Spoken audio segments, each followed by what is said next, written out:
The Great Lakes Science Center is hosting this free outdoor event for the community to experience the total solar eclipse together. You saw that beautiful aerial shot that we just had opening the show.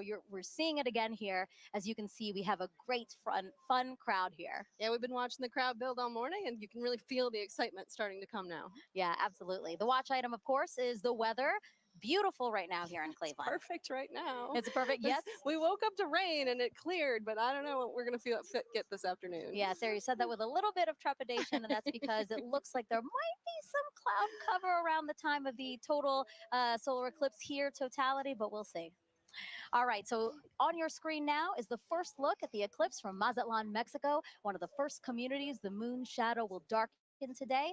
Right now, we're seeing a partial eclipse of the sun right now, but if you look at the upper left-hand corner of your screen, we're expecting totality there in about an hour and 4 minutes. And we want to thank our team of telescope operators spread out across North America. Because of them, we will always have a view of the sun during this entire broadcast, which is really awesome. All the way from Mazatlan up to Maine. Yeah, a very large swath, and we have it covered the whole way through. Now, if you scan your QR code that you see on the screen here, it'll take you to a live stream dedicated to just those telescope views, and it'll also take you to a Spanish broadcast of today's eclipse, and that starts at 1:30 p.m. Eastern Time. And Sarah, as you know this, all of the telescopes used for this broadcast have special filters on them, and those protect the operator's equipment and also the operators themselves, because if you view the eclipse without the proper protection, then it can severely damage your eyes. Yeah, that's right. We want everyone to enjoy the eclipse today, but we want them to do it safely. Right. So how do you do that safely? Well, you should be shielding your eyes with eclipse glasses like these. Hopefully you bought them from a reputable source and that they have a special rating on them. And this rating means that the lenses meet international standards to protect your eyes from the sun's bright light. But Sarah, you can remove the glasses during totality. That's correct? right. If you're lucky to be in the path of totality, you can, for those, that short amount of time that you're in 100% totality, 99% totality doesn't cut it. Right, exactly. 100%, nothing less. Now, if you don't have eclipse glasses, you can enjoy it indirectly with tools like pinhole projectors. And if you want to make one with us live in about 30 minutes, just grab a sturdy piece of paper or cardboard and a thumbtack or other sharp pin. I'm going to use my NASA pin for when we make it. All right, so Sarah, what are we expecting today? What is a total solar eclipse? So total solar eclipse happens when the Earth, the moon, and the sun are so perfectly aligned that the moon completely blacks out our view of the sun. And does that happen often? Actually, somewhere in the world, there's an eclipse about every 18 months or so, but like in any particular place, it's a pretty rare event. Yeah, I mean, specifically here in Cleveland, the last time Cleveland had a total solar eclipse, get this, 1806. Wow, that's remarkable. So quite a long time ago. Yeah. Once in a lifetime opportunity. All right, but not everyone is going to be able to see the moon completely eclipsing the sun. That's right. Only those of us in this narrow path of totality. But just about everyone in the U.S. will get to see a partial eclipse today, weather permitting. Weather permitting, yes. I hope that Cleveland here and everyone else along the path of totality will be good and clear. Okay, so let's take a look at today's path of totality. It passes through parts of Mexico, 15 U.S. states, and southeastern Canada. There's an estimated 32 million people who live along the path, and not to mention the tens and thousands of people who travel to somewhere along it as well. Like us, you're from D.C. and I'm from Florida. I feel very lucky to be able to get to travel to see this one. Yeah, absolutely. And we're going to have live reports from our correspondents spread out across the path, all excited to share this event with you. Some recognizable locations in between, the Indianapolis Motor, home of the famous Indy 500, and then also Niagara Falls, where officials expect up to 1 million visitors. Look at our team there waving at you. Happy to see you guys, and we'll hear from you soon. Okay, so again, we will hear from those correspondents, but also on our broadcast, a live interview with astronauts on board the International Space Station. Sarah's already ready. She's ready because that's going to be obviously a unique place to witness today's celestial event. So we'll talk to them about that. We're also going to explain some of the science NASA will conduct during the eclipse and why that's important to you. And if you have questions about today's cosmic alignment, use the hashtag Eclipse to send those in wherever you're watching us. We already have some questions from some kids. Excellent. And a celebrity. I can't wait to surprise you with who that is. All right, in addition to NASA's Eclipse event here, there are plenty more in communities across the country. So why don't we take a look at some of them now? All right, so this is the California Academy of Sciences. That's a beautiful place to witness. Wow, it looks like they have great weather today. They're only going to get a partial eclipse there, but still, that is more than enough reason to get outside and enjoy some time with your friends and family. Waco, Texas, people have their seats. They're ready to go. They're all comfortable. I see some coolers there. Oh. And this is the Adirondack Sky Center. They have a big field for people to be. A couple of days ago, we saw the same field. It was covered in snow. So I'm glad they have a nice place to sit. Exactly. And Kennedy Space Center, the famous rocket garden that we have at the visitors complex there, that's also a cool place to watch a partial eclipse. Yep. Yeah. And then lastly, the Mentor Civic Amphitheater, a nice big field again to take a look out into and enjoy today's event. I'm sure that'll fill up soon. Yes, I'm still gathering there. All right, very much a party atmosphere we've seen in some of those watch parties, and especially here, again, the music, the exhibits, all the things happening here kind of reminds me of a sporting event, So because of that, I'm going to ask you, who's the GOAT today, right? Is it the moon, is it the sun, or is it the earth? I mean, I'm a lunar scientist, so I may be a little biased, but you got to go with the moon on this one, right? It's the moon that is like coming in for the block today. It's all the action to the moon. I love that sports reference, but I'm going to have to say Earth. Because, well, first of all, we love our home planet, right? But because we're here, the moon has something to project its shadow on, and that's why we have the celestial alignment and show we're about to see today. That's where I'm going. That's how I'm going, yeah? All right, and now we want to know which team you're on. You can cast your vote by going to @NASA Solar System on Facebook, X, or Instagram, and we'll reveal the winning team at the end of the broadcast. Earth. The moon shadow will only be over land for about an hour and 28 minutes today, moving at an average speed of about 1,900 miles an hour. Keeping track of it for us is NASA's James Traley. Yeah, thanks so much, Megan. I'm going to have to go with option number 3 there, the sun, because it gives us the energy for us to thrive here on Earth. And speaking of energy, it is bustling here at the Kennedy Space Center Visitor Complex. I'm coming to you from our new Gateway exhibit, where we today only have a partial eclipse, but still super excited to be tracking all of today's events live with our Eclipse Explorer. This right here is a fantastic tool that was developed by our friends at NASA Goddard Science Visualization Studio.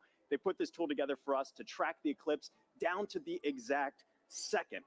If you wanted to get an access to this yourself, get a feel for how this is going to look in your neck of the woods, you can go to go.nasa.gov/Eclipse Explorer, and you can track where your city is going to be, your zip code, by punching it into this little box here. It's going to snap right to your location and give you some key stats. You just saw Cleveland there, so I can bring them up here.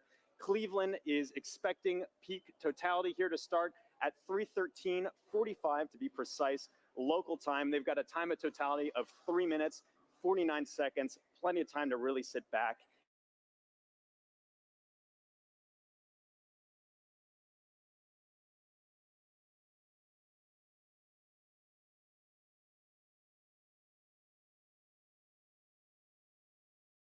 Of the U.S. is going to be able to see at least a partial eclipse. Some places are already experiencing, you just saw that footage from Mazatlan a little while ago. They are already experiencing a partial eclipse. And as always, if you are in partial, be sure to wear proper eye protection to protect your vision so you can safely enjoy today's fantastic celestial event. Plenty of awesome stuff coming up. We're going to keep a keen eye on that weather. Cleveland's looking nice and beautiful, very clear skies. Megan, back to you. Thank you, James. And joining us now is Dr. Bob Lehman, a heliophysicist at NASA's Goddard Space Flight Center. Thank you. It's great to have you here. Thank you very much. So talk to us. Today's total solar eclipse, it's going to look very different from what we saw 7 years ago, right? It is, right. The sun is going to look, the solar corona is going to look very cool today. It's going to look cooler than it did last time. And I mean cool in the sense of wow. Not cold. Not cold, because the solar corona is like 1,000,000 degrees. But compared to last time, was close to the solar minimum, the minimum amount of magnetic activity on the sun. There's this 11-year or so cycle, and 2017 was closer to minimum, and 2024, April 2024 is pretty much close right to the maximum of that. So we're going to see the maximum amount of dynamism, of activity, and it's going to look, you'll see rays shooting out. And does that increased activity mean that we have a chance for new discoveries today and increased science? Sure. So in addition to the science that will be done because of the eclipse, just greater activity levels means that we have more chance to see what the sun is going to do, increased radiation levels, increased activity, eruptions that will affect the Earth. Things that. So how does that affect the Earth, and how do we study those effects? What do we have, the tools, the assets to study those effects? Sure. So we call the whole general thing space weather. So we get increased radiation or what we call coronal mass ejections, chunks of the suns that blow off and hit the Earth. And those affect things like power grids and radio communications and GPS satellites, all of which are everyday real implications for that thing that's 93 million miles away. And how do you feel? You're a heliophysicist. This is kind of like your Super Bowl. Pretty much, yeah. You are not the first person to say that to me today. and are we right? Pretty much, yes. I mean, this is it. I mean, 7 years, and I like to say there's the diving, trying to reach the goal line from the Super Bowl, what, 15, 20 years ago, that was like, totality, not totality. And yeah, today is it. I'm really looking forward to it. Yeah, absolutely. And we will have a whole bunch of fun here. Yeah, again, eclipses are a unique opportunity to really study the sun and how it affects us. So I know that, again, your fellow heliophysicists and really across the disciplines of science, I know that today is really special for a lot of people. It is, yes. Thank you, Bob. I really appreciate you being here. Thank you so much. All right, it's time now to check in with our first team along the path of totality. Here is Tahira Allen in Kerrville, Texas, a city so lucky it gets a solar eclipse twice in a single year. Thanks, Megan, and welcome to Kerrville, Texas. I'm Tahira Allen with NASA Communications. And I'm Gina DiBraccio, the Deputy Director of Heliophysics at NASA Goddard. We're live from the Kerrville Eclipse Festival, where tens of thousands are gathering to witness the second solar eclipse that has passed through this town in just 6 months. Now, this is incredibly rare, and people have traveled from all over the world to share in this spectacular moment right here at the crossroads of the eclipse. Now, Gina, we were lucky enough to be here last year for the annular solar eclipse. How does it feel to be back? The annular was such a spectacular experience, but I'm already feeling even more energy today, and It's I'm like so double excited the crowd. to be here. It is. Yeah. No, and we have a full day of celebration in store. The town really turned out for this event. This morning we heard from the mayor, and we are surrounded with food and shopping and different activities. I think I saw the Texas State Astronomy Club here giving out free telescope viewings. So it's just a really, really special moment for people to come together and enjoy this celestial event. It's right to hear it. And we had some cloud coverage today. It's looking to be pretty it's good, going back and forth. So, fingers crossed. Regardless of how this turns out, we have live music and dancing afterwards, so it's going to be a good day. Absolutely. And this is going to be my first total solar eclipse. Awesome. And so last year was incredible with the annular. Folks, if this is your first total solar eclipse, let us know in the comments wherever you're watching. We'd love to hear it. So this is also a good time to remind everyone that it is not safe to look directly at the sun without specialized eye protection for solar viewing. Now that is except during the brief phase where the moon is completely covering the sun, and that will only be for those in the path of totality. Now we have a special guest that you might recognize popping in to share some important tips to make sure you stay safe during today's events. Hi, Eclipse enthusiasts. Lance Bass here, and I want to tell you how to protect those eyes and stay safe during a solar eclipse. During these celestial events, the sun, earth, and moon are in sync, creating solar eclipses.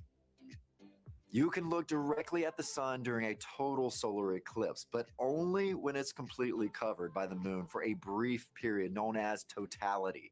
This is a really special moment. At all other times, you should wear eclipse glasses so that you don't say bye-bye-bye to your vision. Seriously. And eclipse glasses are not the same as regular sunglasses. No, they're not. Safe solar viewers are thousands of times darker and will have a specific certification that you should look for right here. Don't be a space cowboy and try to look directly at the sun. If you don't have eclipse glasses, you can use an indirect viewing method, like a pinhole projector. You can make one of these with something as simple as an index card with a hole, or a colander, or even your hands. With the sun at your back, you can safely project an image of the sun through the hole onto a nearby surface like the ground. It's gonna be me who is wearing my Eclipse glasses, and so are you. Now, you can't have an eclipse without the sun, the moon, and the earth. And as you heard from Megan and Sarah earlier, we've been hosting a friendly competition to see which one of these three teams that you're siding with today. Now, Gina, I feel like it almost goes unsaid here, but I have to ask, I don't want to assume, which team are you repping today? You probably were going to guess sun. Oh, Team Sun. Who would have thought? You're right. No. So heliophysics, it's the study of the sun and its influence on everything. And it impacts all of our planets. And today, the solar corona is stealing the spotlight of the show. So Team Sun for me. I guess it really is the star of the show today. But you know what, Gina? I think I'm going to have to be a little bit biased too. Okay. So International Observe the Moon Night, which is NASA's annual celebration of all things moon, actually falls on my birthday this year. Okay. So I think I'm having a little bit of a lunar connection. All right, Team But Moon. for those watching, if you haven't joined the fun yet, you can vote for your Eclipse team on NASA's Solar System Facebook, X, and Instagram. We're going to be sharing those poll results throughout the show, so be sure to go vote for your team. Now, also during the broadcast, you can send us questions using #Eclipse on social media. We have teams standing by online to answer, and we're going to be taking some of those questions live on today's show. Now, speaking about taking questions live, Gina, we actually had some kids send in videos before today's show. Oh, nice. So let's roll one of those right now. My name is Jonathan. My question is, will NASA do any experiments during the solar eclipse? Thank you. Oh, great question, Jonathan. Now, we have a bunch of different experiments that will take place during the eclipse today. So first, we're trying to study the solar corona. So we have NASA's WB-57 high-altitude research jet flying across the path of totality, taking pictures of that upper atmosphere of the sun, that corona, so that we can learn its composition, why it gets to be heated to extreme temperatures. But we also care about the eclipse's impact on Earth and the upper atmosphere. So we're launching 3 sounding rockets up into the atmosphere before, during, and after peak eclipse so that we can study how the atmosphere is changing as well. So, you know, we're studying it with a plane, we're studying it with rockets. Exactly. Any other way? You know, we have balloons, science balloons that are going up too, and we also have different ways that the public will be able to get involved in some of these experiments too. Thanks, Gina. And I actually have a great follow-up question to this. This is from Lisa on Facebook, who wants to know more about the sounding rockets. So they ask, why is NASA shooting rockets into the moon's shadow during today's events? Okay, let's talk more about the sounding rockets because they are a lot of fun. So the first sounding rocket will be 45 minutes before peak eclipse, the next one during that peak eclipse, and the final one after, 45 minutes after. And that's because we really want to understand the difference in density and temperature and these different factors in the upper atmosphere and really get a sense of how the atmosphere changes as the eclipse is coming and passes over. So we have all these rockets going up and it'll be a good day for that. Great, and hopefully we'll get to see a replay of that later on in today's show. That's right. Now, folks, it is really special for us to be back here in Kerrville, Texas, covering today's total solar eclipse.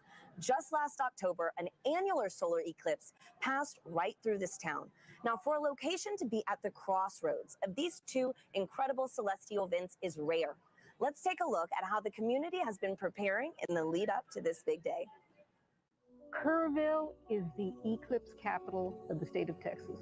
It is known as being the capital of the Texas Hill Country. It's the epitome of Texas. Ranches, deer, beautiful streams like the Guadalupe here. Kerrville is very welcoming. It's a wonderful community. Tight-knit, small. It has about 25,000 people. Kerrville is blessed to be in that special square, the annular eclipse in 2023 and the total solar eclipse in 2024. We're talking about crossroads, you know, we get it twice. Two eclipses right here, right where I stand. It's statistically extraordinary.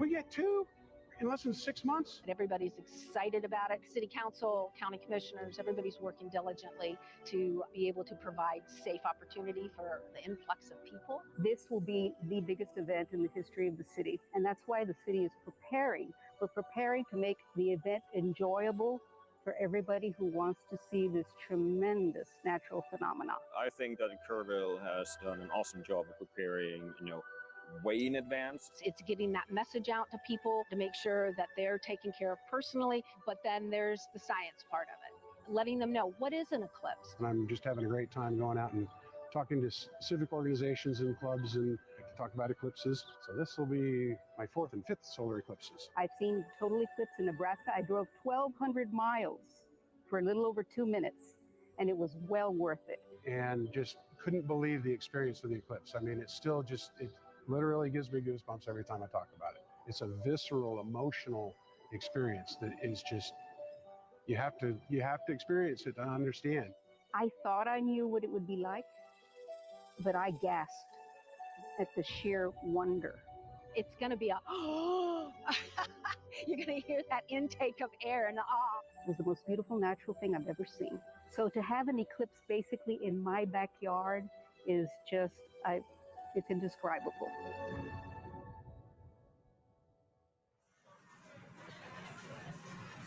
We're here now with Catherine Troach, a telescope operator with the Night Sky Network, who is giving us these high-definition views of the sun that you see in your screen right now of the eclipse over Kerrville, Texas. Kat, thank you so much for being here with us. Thank you so much for having me, and let's thank the weather for cooperating finally. Right? Oh my goodness. Thanks, Kat. And so I'm looking at the telescope feed that we have, and we have first contact now here in Kerrville. Yes. Okay, so for people who want to become an amateur astronomer, what advice do you have? Where should they get started?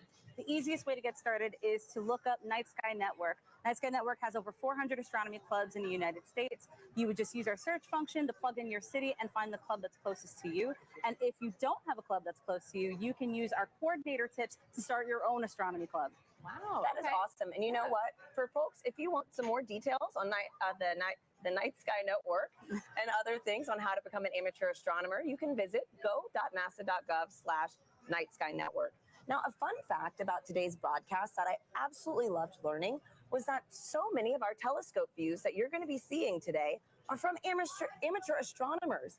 And so, Kat, again, on this topic of, sky gazing, I heard that those in the path of totality might be able to witness more than just a total solar eclipse today. Could you give us a sneak peek on what we could expect? Absolutely. So if we have clear skies in the path of totality, as it gets darker, you'll start to see 2 bright points of light. That would be Jupiter and Venus. And then as we get to totality, you'll be able to see the fainter planets, Saturn, Mercury, and Mars. And if you're lucky, you'll be able to catch Comet 12P. Oh, what a crazy, cosmic alignment today, So, man. Great. So for the amateur astronomers that actually want to view today's celestial event, what tips do you have for them? So, of course, you need to have solar protection. You need to have solar-safe glasses. And you need to have solar filters for your telescopes, your binoculars, your cameras. But you can also use indirect viewing, like a pinhole projector box, or you can use a disco ball. A disco ball? Yes. Wait, how does this work? Can you, walk us through this? So as the sun hits the mirrors, and it'll cast a little reflection onto the surface here, you'll see little crescent shapes as the eclipse progresses. That is incredible. We need to keep that disco ball. Oh, yeah. Right? No, seriously. So, Gina, didn't you say you could also use your hands That's at one right. point? You can take your fingers and weave them together to let the light project through so that you can see the projection of the eclipse on the ground. Absolutely. There. That's fantastic. So a lot of different ways to be able to view today's event. There's no one wrong way to do it, unless you're just using to do it. Yeah, just do it. Just make sure you do it safely. Yeah. And so, Kat, too, earlier you gave me a little reveal of your shirt. It is too perfect for today's show. Could you give our viewers a little taste? Sure, no problem. So if you know, you know. If you know, you know. Totality going on at the moment. Love it. Thank you so much for being here, Kat. Thank you again for having me. Absolutely. And so now coming up soon, we're going to get our first views of the total solar eclipse as it begins in Mexico, sweeping across North America. We have correspondents all along this path who are going to bring you live into the action as it happens. First up, let's check in with Joy Ung in Dallas, Texas. Thanks to Harry and Gina. So welcome to the Dallas Arboretum and Botanical Garden. I'm Joy Ung, and as you can see behind me, we have a lot of people eagerly waiting for the total solar eclipse. It's so amazing to hear so many people talk about the sun and the moon. And what makes this day even special is that the eclipse gives scientists a really unique chance to do science. So to tell me more, I'm here with NASA scientist, Dr. Ashley Greeley. Thank you so much for joining us. Hi, Joy. Thanks for having me. So firstly, how are you feeling about today? I'm feeling really excited. The skies are starting to clear out, and it looks like we might get a pretty good show. Fingers crossed. So earlier in the show, we learned that today's eclipse will look quite different from the 2017 eclipse. We're going to see more structures in the sun's outer atmosphere. So Ashley, can you tell me, why is that different? Why is the sun going to look different, and why is it changing? Sure. The sun goes through phases, which we call a solar cycle, that last roughly 11 years. And those are periods where the sun is less active and periods where the sun is more active. We're entering a time of solar maximum, which is really exciting because that means that the sun is more active. Its magnetic fields are more dynamic. We may see features here, such as streamers, which looks like little spiky wisps in the sun's atmosphere, which we call the corona, and then little prominences, which look like little peak arcs on the surface of the sun. Yeah, we're really excited to see this, and we hope that we'll see some really interesting features. There may be a little bit of asymmetry as well in the magnetic fields, and I don't know, I guess we'll have to find out in about an hour. So the sun is changing. So do those changes affect life on Earth at all? Sure, yes. The sun does affect life here on Earth. We have a term that we call space weather, which applies to the field of study of everything from the sun to the Earth and in between, and how that affects life here. We are fortunate that on Earth, we are protected from things coming from the sun by our magnetic fields, which shield us from those explosions that come from the surface of the sun that we talked about. And those can result in really fun occurrences, such as the aurora. There can be some negative side effects, but those are mostly limited to things that are outside our magnetic fields. The storms from the sun can interfere with satellites, and it's something we really have to think about as scientists as we start to plan for putting humans on the surface of the moon or potentially sending them to Mars. Those energetic particles that result from the sun can impact humans, so that's just something that we have to learn about and take into account. So the sun is always there, of course, but why are eclipses a good time to study these effects called space weather?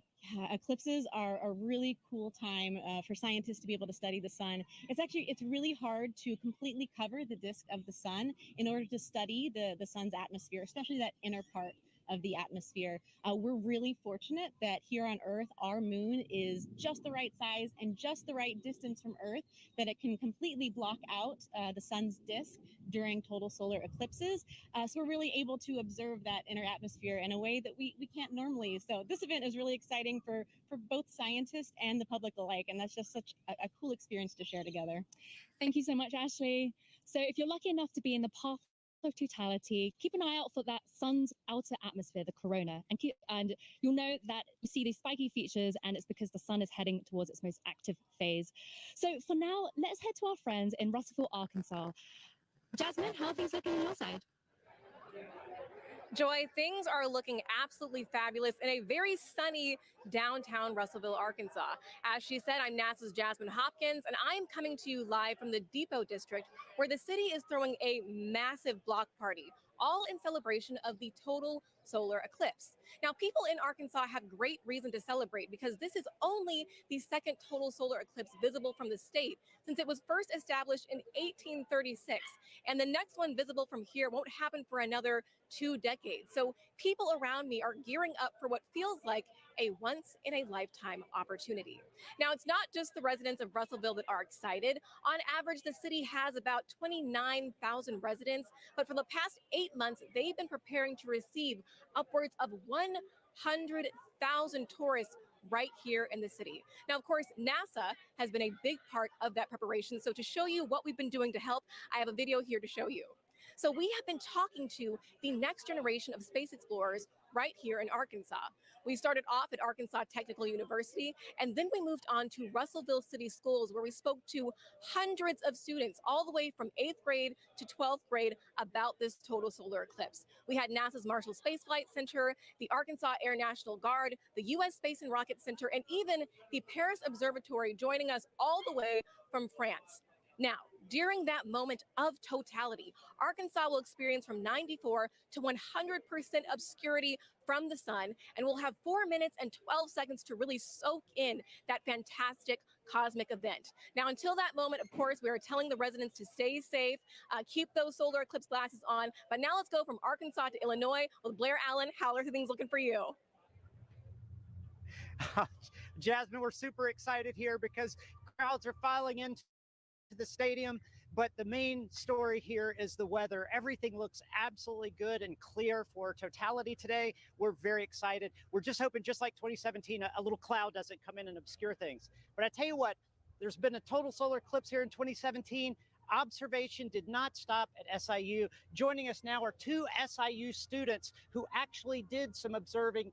This is Callie and Paige. Now, Callie, I know that you guys went to Australia in 2023 and you observed the totality using an interesting technique. Can you tell us about that? Yeah, so when we were in Australia, we used a sun funnel to view it. And what it does is it projects basically what the telescope is seeing onto a film. And so a sun funnel is just basically a funnel with two hose clamps and rear projection film. And it just projects the sun, and we actually captured a picture of totality as that eclipse was happening. And it's pretty cool because it allows other people, instead of having to go through the eyepiece, you get to see it. Pretty impressive. Now, Paige, you guys are going to do some observation today.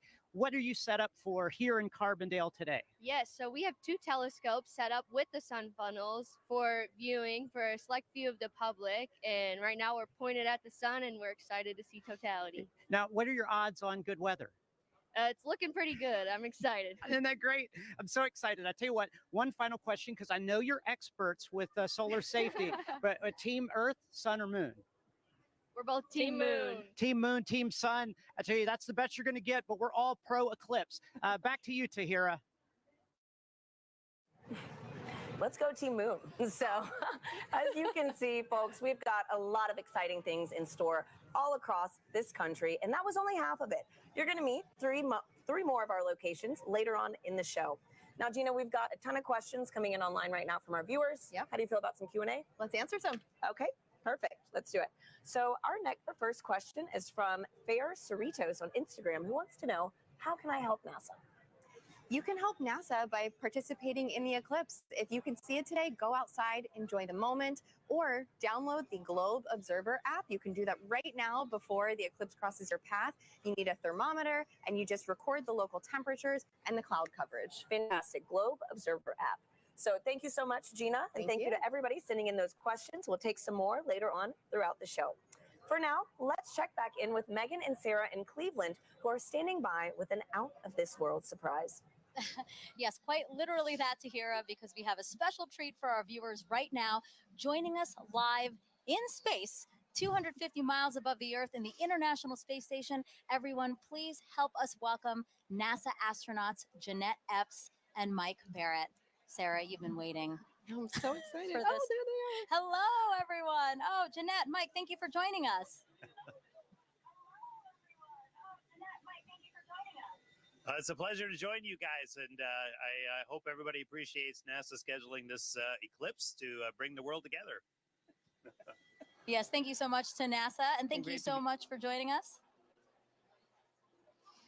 Now, you guys will have 3 opportunities to view the moon's shadow over North America, and that last pass will give you guys the best views. And we hope to also share those live views with everyone here on this broadcast around 3:30 p.m. Eastern Time. Now, Jeanette, I have 2 questions for you. Are you looking forward to being one of the few people seeing today's total solar eclipse from space? And 2, I know your crew member, Matt Dominic, will use a camera with a solar filter to photograph the sun being eclipsed by the moon. Will you also be taking photos of the celestial alignment?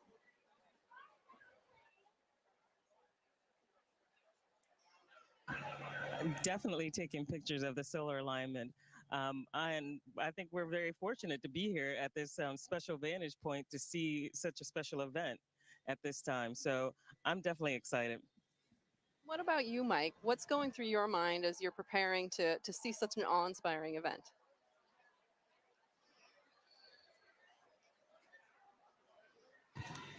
Well, admittedly, I'm a bit of an eclipse junkie. My first one was like when I was 19 with the homemade telescope in the desert. And, a few since then. And actually, during the 2017 eclipse, I was on a chartered aircraft several hundred miles off the coast of Oregon watching it. And I got a strange bucket list, and this is one of the things that's on it, to actually watch an eclipse shadow cross the Earth from space. So I'm ecstatic to see this box get checked and just to see this amazing thing from up here.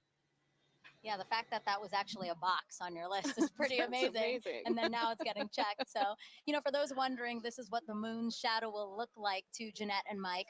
We're going to show you video taken from the space station of the total solar eclipse in 2017.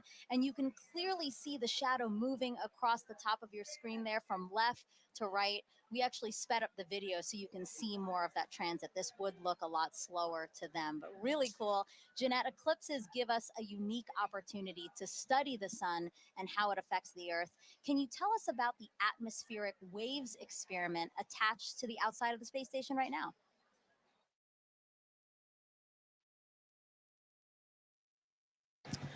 Sure. We have an atmospheric wave experiment that's going on now, and what it looks at are these atmospheric gravity waves. And these waves transport energy and momentum up through the climate system. So with the imager on the atomic wave experiment, we're going to look at how these atmospheric gravity waves impact our Earth's climate, how it can impact our space and global and all of our comms, how it can affect our navigation system. And so over the next 2 years, researchers will use an infrared imager to look at the global distribution of these waves as well as their characteristics.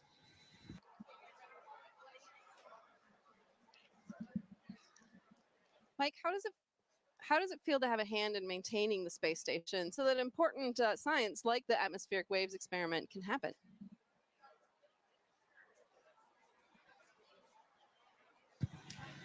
Well, of course, the main reason we're up here is actually to conduct that science. We maintain the station to keep this platform what it should be, what it was built to be, which is a vibrant laboratory, which covers so many different disciplines on the inside and the outside, like the gravity waves experiment. I mean, it's an honor and a privilege, as much as anything, to have a hand in that science. And we end up being basically the eyes, the hands, the on-site presence to conduct that science. And we get to be the first to see results of just amazing things that are years in the making by a bunch of really smart, ambitious scientific teams on the ground. So that's really where the joy is. Maintaining the station is just like maintaining a research ship, something I actually quite like. So I feel very much at home in that role. It's still blowing my mind. I mean, we're here in Cleveland, Ohio, live. You guys are up in space in the International Space Station. I can't believe the opportunity that has been afforded to us, and I hope our viewers really enjoyed this time with you. And I hope you enjoy the show from up there.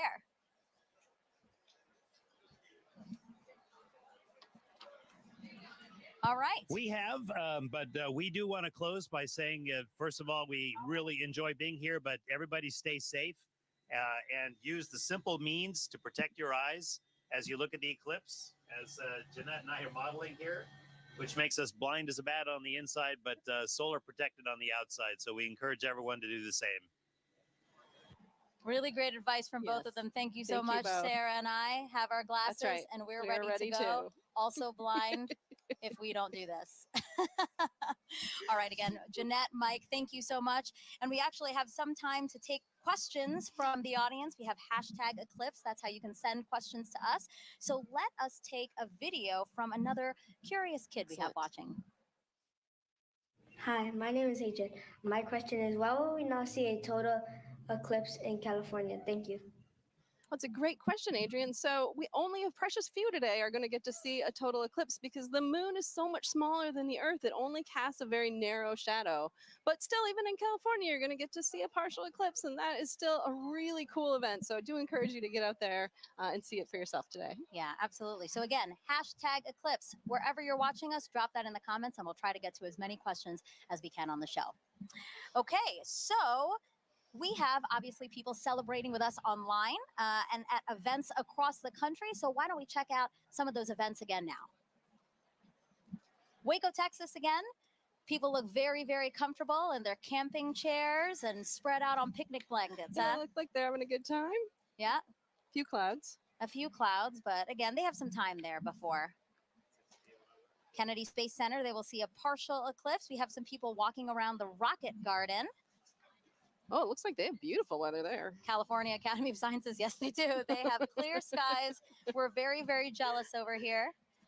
And then the Mentor Civic Amphitheater that's starting to fill up. Exactly. There were fewer people when we checked in ago, but now lots of people there and lots of people at the Adirondack Sky Center. I wish I could wave and say hello.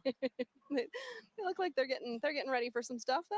Yeah, absolutely. They got a Again, the little time to snow wait. cleared out because Yeah. there was snow over the weekend, but now it looks like a beautiful, probably still crisp day there for them.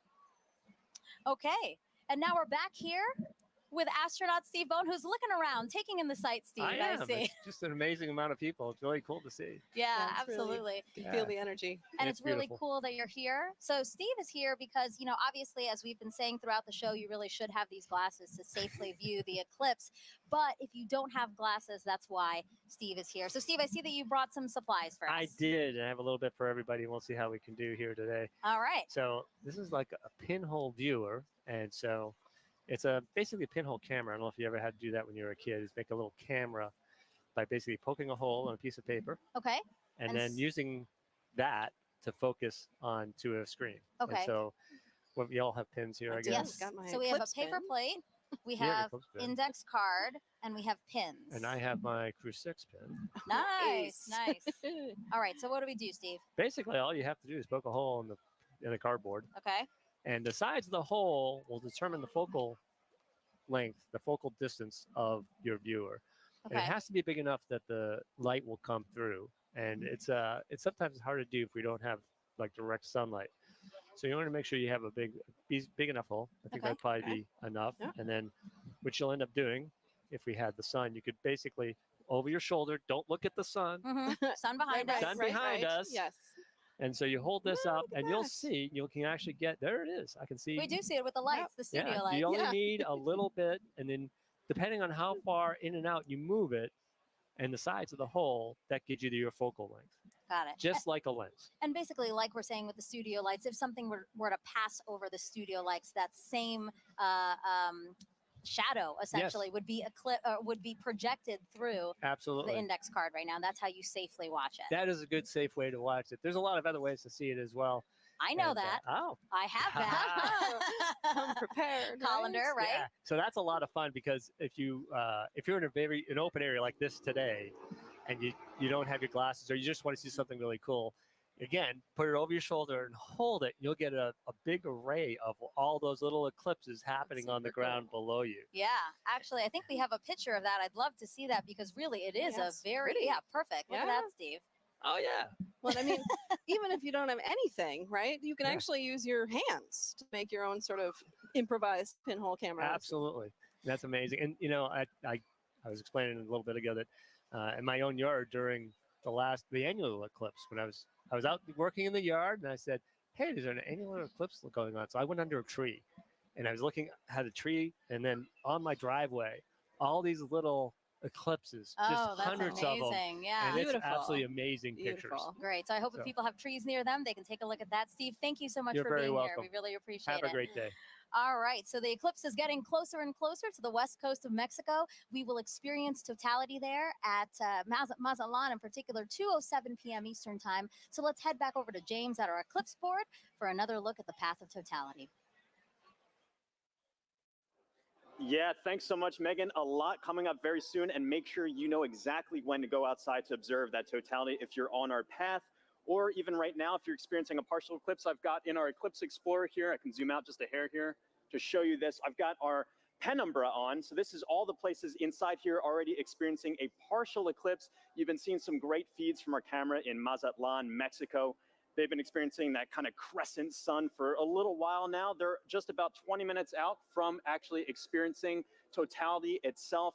They're going to have a long window where they are 4 minutes and 17 seconds. For some context, back in 2017, the last eclipse that swept across America, the longest time was only around 2 minutes and 40 seconds. That was in Carbondale. This time around, some very long times, just a little bit northwest of Torreon, Mexico. They're going to get upwards of 4.5 minutes. A lot of time to really observe it, but just make sure that you know when to be outside. And as always, access that tool at go.nasa.gov eclipse explore. This is going to keep moving on. You see this little thing. I have this actually running in real time. This is our shadow of totality. This is going to continue to move further and further to the northeast and actually make landfall in just a few moments in Mazatlan, Mexico. As you've seen all throughout the broadcast, we've got correspondents all up and down the U.S., all the way up to Maine, covering this live. Very excited to continue tracking this. Make sure you know what's going on here. But for now, back to you, Megan. All right, thank you, James. So now let's introduce you to more of our correspondents along the path, starting first with NASA's Lauren Ward, standing by to show us what's happening in Indianapolis, Indiana. That's right. Thanks, Megan. We are at the Indianapolis Motor Speedway in Indianapolis, Indiana. It is a gorgeous day. Behind me, I have over 50,000 people here to spectate today. Today, we are waiting for a spectacle that is of a celestial kind. Of course, this is most known for the Indy 500, but we are waiting for something a little bit special today. With me, I have the 2016 Indianapolis Motor Speedway winner, Alexander Rossi. Good to see you. Good to see you. Thank you so much for having me. It's great to have you. So the Helio Big Year is a celebration of sun science and how the sun touches everything, including IMS. So tell me, the track when you're doing a qualifying round is about 4 minutes long, which coincidentally is the length of totality. So tell us, what is it like being on the track? You know what? The sun plays a huge role in determining the performance of the car based on the track conditions. So we actually, when it's a day like this, as much as it's beautiful for the fans, it's actually very difficult for us as drivers because as the surface heats up, the oils come to the top of the asphalt and it actually becomes slippier. So that's surprising to people. They think that temperature would mean grip, but it is until a certain point. And then once it kind of crosses over 100 degrees on the surface, you start to actually go the other way. Wow. And tell me about those tires. How does the sun affect those? So we use slick tires. So Firestone tires are slick. On a road car, you have tread, right? Because they're supposed to be used in all conditions. Slick tires actually have a bigger contact patch, more surface area, so they generate more grip at a temperature, right? So they operate between 180 to 230 degrees Fahrenheit. Again, the sun is good until a point. When they go over that 230-degree mark, you start to lose that grip again. Ooh, all right. Well, we have a little competition going on today. We're trying to determine whose big day is it. Is it the sun's, the moon's, or the earth? So my question to you is, are you Team Sun, Team Moon, or Team Earth? That's a hard one, but I'm going to go Team Earth. You know, I just think we're so lucky, especially today with the people that are around us here to be able to witness what we're about to see. Go Earth. Go Earth. You heard it here first. All right, guys, thanks. We'll be back here. Daryl in Niagara, over to you. All right, thank you very much, Lauren. Just 500 miles northeast of you, we are here at Niagara Falls, right next to the Niagara River. This is a special location for a lot of people because it is a once-in-a-lifetime opportunity to see a natural wonder set against a celestial one, the solar eclipse. And so let's talk first of all about the natural wonder. And it all starts right here. Look at this massive river and the amount of water that's moving through here. 500,000 gallons of water, 500,000 bathtubs actually going over the falls at every 60 seconds. It's tremendous, the flow here. It interacts with the air, it hits the rocks, and it also, you know, it flows up a mist column that is omnipresent. This is always here. So one of the things that eclipse watchers want to see is, how does it interact with the light? Will we have a pink rainbow because only prominences from the sun will be seen and they're pink? We'll have to see about that. One thing we do need is a little bit better cloud clearing around here because we do have some cloud cover. But that's okay. People who have gathered here are excited and they're hopeful that it will clear. Who's here? Well, I want to show you our camera from about 500 feet away. Look at all my friendly eclipse watchers. Are you guys ready for an eclipse? Yeah! Well, I love the energy. We could use this energy to blow the clouds out of here. As our camera backs out, you're looking at Terrapin Point, and this is the lawn here. It's roughly the size of a football field, and everybody who's here, a lot of people came in at 6 a.m. this morning. They currently cut off the park from anybody from coming further into Goat Island here. So this is the max capacity that we're at right now. It's that popular. Over to the other side, our friends from Canada. Look across the river gorge, about 1,000 feet away. Niagara Parkway is lined with people. So it's a beautiful shot over there, and we really appreciate our Canadian friends who have joined us. Now, this are Canadian friends who have joined us. Now, this isn't just about the solar eclipse. We've been here for the past week, and we were at locations all across Niagara Falls, 12 to be exact. Take a look at this video. Crowds of people packed the Niagara State Park Welcome Center, where Commander Munikin Campos, the mannequin who flew around the moon during the Artemis 1 test flight in 2022, was on display. Our partners at the Canadian Space Agency sent kids virtually to space all week long. And NASA experts from the Kennedy Space Center gave presentations and talks at places like the Niagara Aerospace Museum and libraries across the area. The outreach was a huge success, with thousands of people participating in the events and passing through our exhibits. And we just want to thank everyone who came out to see us at all our locations, and we hope you left a little inspired about space exploration and a little wiser about all NASA's missions. Okay, coming up, we've got a very special guest for you who's going to share the eclipse with us, CSA astronaut Jeremy Hansen. He's going around the star today, the moon. Not the star, the sun, the moon, the star of the show, I should say. He's going to be here. He's interacting with the public. We're going to get his thoughts on totality along with everybody else who is here. And we're pumped and excited. Right, everybody? We ready for the eclipse? You can hear the excitement. All right, now I'm going to send it 800 miles to the northeast to my colleague, Angelique Herring, who is in Holton, Maine, where I hear you have some pretty good weather. Hello, Daryl, and welcome everybody to Maine. That's right, we do have some great weather. We are here in Maine, and actually we're about 3 miles away from the Canadian border and also about the last stop on I-95 North.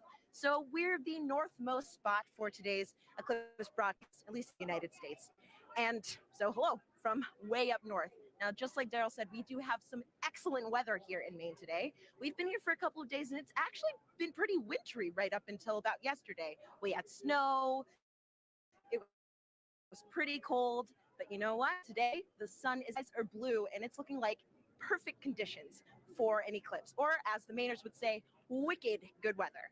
Now, we're actually standing here in Market Square in Maine, and we are outside of the Temple Theater, where it has actually been in operation since 1919. Over the last 150 years of its operation, it's seen everything from silent films to burlesque shows, and today it's got a more celestial show with the eclipse. Now, the last eclipse to come through Maine was actually in 1963, and that eclipse is only visible for about a minute. In contrast, today's eclipse will be visible for at least just about 3 minutes or so. So everyone here is going to have a lot of time to take in the celestial show, really soak in the event. And the next eclipse won't be coming through Maine until 2079. So it makes a lot of sense that we've got a lot of people here really excited to see this once in a generation opportunity and event. We're all excited. I know everybody here is excited. So we'll be here waiting for the moment that we've all been waiting for, the eclipse. With that, back over to you, Megan. Hey, thank you, everyone. It was really cool to see everyone along the path of totality. You can tell we're covering a large swath of land because everybody's in different kind of attire. You know, you have short sleeve shirts somewhere, and then you have like Daryl, who it looks very, very cold, and he does have some cloud cover. So I hope that it does kind of clear out for him. I feel like we've covered all of those levels of weather over the last day and a half. That's true here in Cleveland. So, but it's looking nice now, so that's great. And actually, if you were watching our screen here, we just had a view of the eclipse in Mazatlan, Mexico. In about 10 minutes, that's when we'll start seeing totality in that area. And in that time, the U.S.'s top doctor is encouraging everyone to try and watch the celestial event for our physical and mental well-being.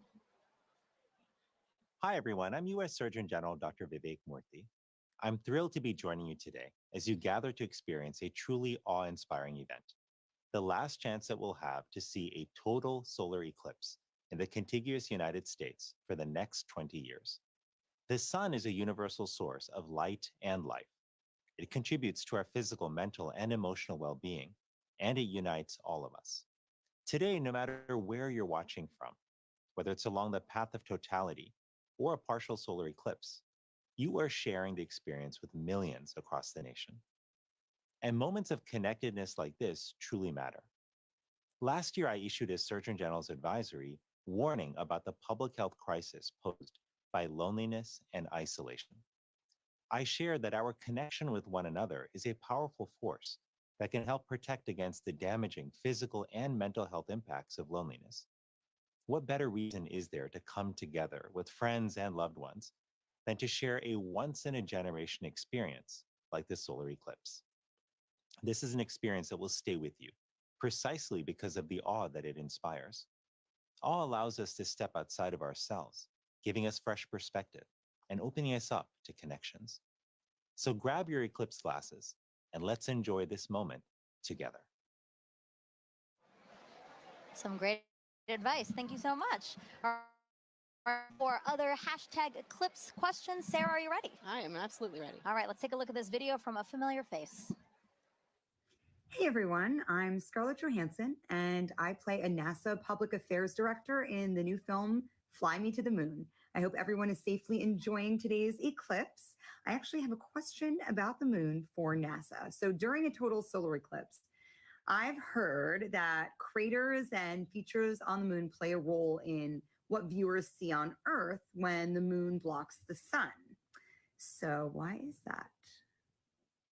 Question, Scarlett. So yeah, as we, the moon isn't a smooth marble. It actually has big, high mountains and valleys, these craters. And as we approach totality, sometimes you'll hear people talk about Bailey's beads, and these are the last few moments of sun creeping through those deep valleys. Yeah. Just before we hit totality. Yeah. Absolutely. Thank you so much. It's so great to have you here to answer some of these questions, and we plan to take more. If you send them in, hashtag Eclipse again. Okay, if you're just joining us, I'm NASA's Megan Cruz, and this is NASA lunar scientist Sarah Noble. And as you can see, you are watching the official NASA broadcast for today's total solar eclipse. And we are in the heart of downtown Cleveland, where NASA is celebrating this celestial alignment. Take a look at our shot from the air. That is how many people who are just here at the Great Lakes Science Center alone. So many more spread out throughout Cleveland, because again, the last time this city had a total solar eclipse was 1806. But again, just down the road, we have the only NASA center in the path of totality.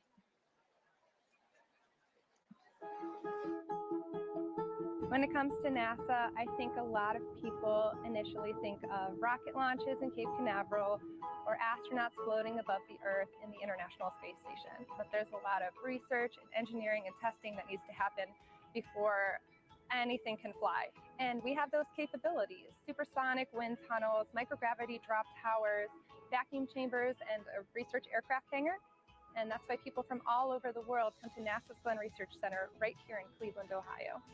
What we work on: power, propulsion, communications. You need it for anything that flies. We like to say the road to the moon goes through Ohio, and that's because our test facilities are crucial to advancing the Artemis program. Part of our vision for going back to the moon and establishing a sustainable presence is having a lunar gateway. A lunar space station can fly successfully around the moon and sustain astronauts there. And we are leading the program that's developing the power and propulsion element. NASA's Neil Armstrong Test Facility in Sandusky, Ohio. It's the only place in the world where you can test a full-size spacecraft for all the extreme conditions of launch and spaceflight. Right now, we have the Orion spacecraft. This is a spacecraft that actually went around the moon, but we're using it as a test article now to make sure that in the launch environment, that spacecraft is safe. When it comes to aviation, every U.S. plane has NASA Glenn technology on board, which makes your flight cleaner, safer, and quieter. And looking at solutions like electric and hybrid electric propulsion systems that will reduce or give us different ways of converting energy that are cleaner. Our center partners with a lot of community organizations to share NASA's discoveries or just get kids excited about science, engineering, technology, and math. I really enjoyed the VR experience. It was really cool to be able to sit like I was an actual pilot flying. I feel like I could potentially look into considering aerospace. We've also made it our mission to prepare Cleveland for the April 8th total solar eclipse. We demonstrated different types of hands-on activities for educators to share with their students, as well as the science behind a total solar eclipse. My favorite thing about Glenn is our people.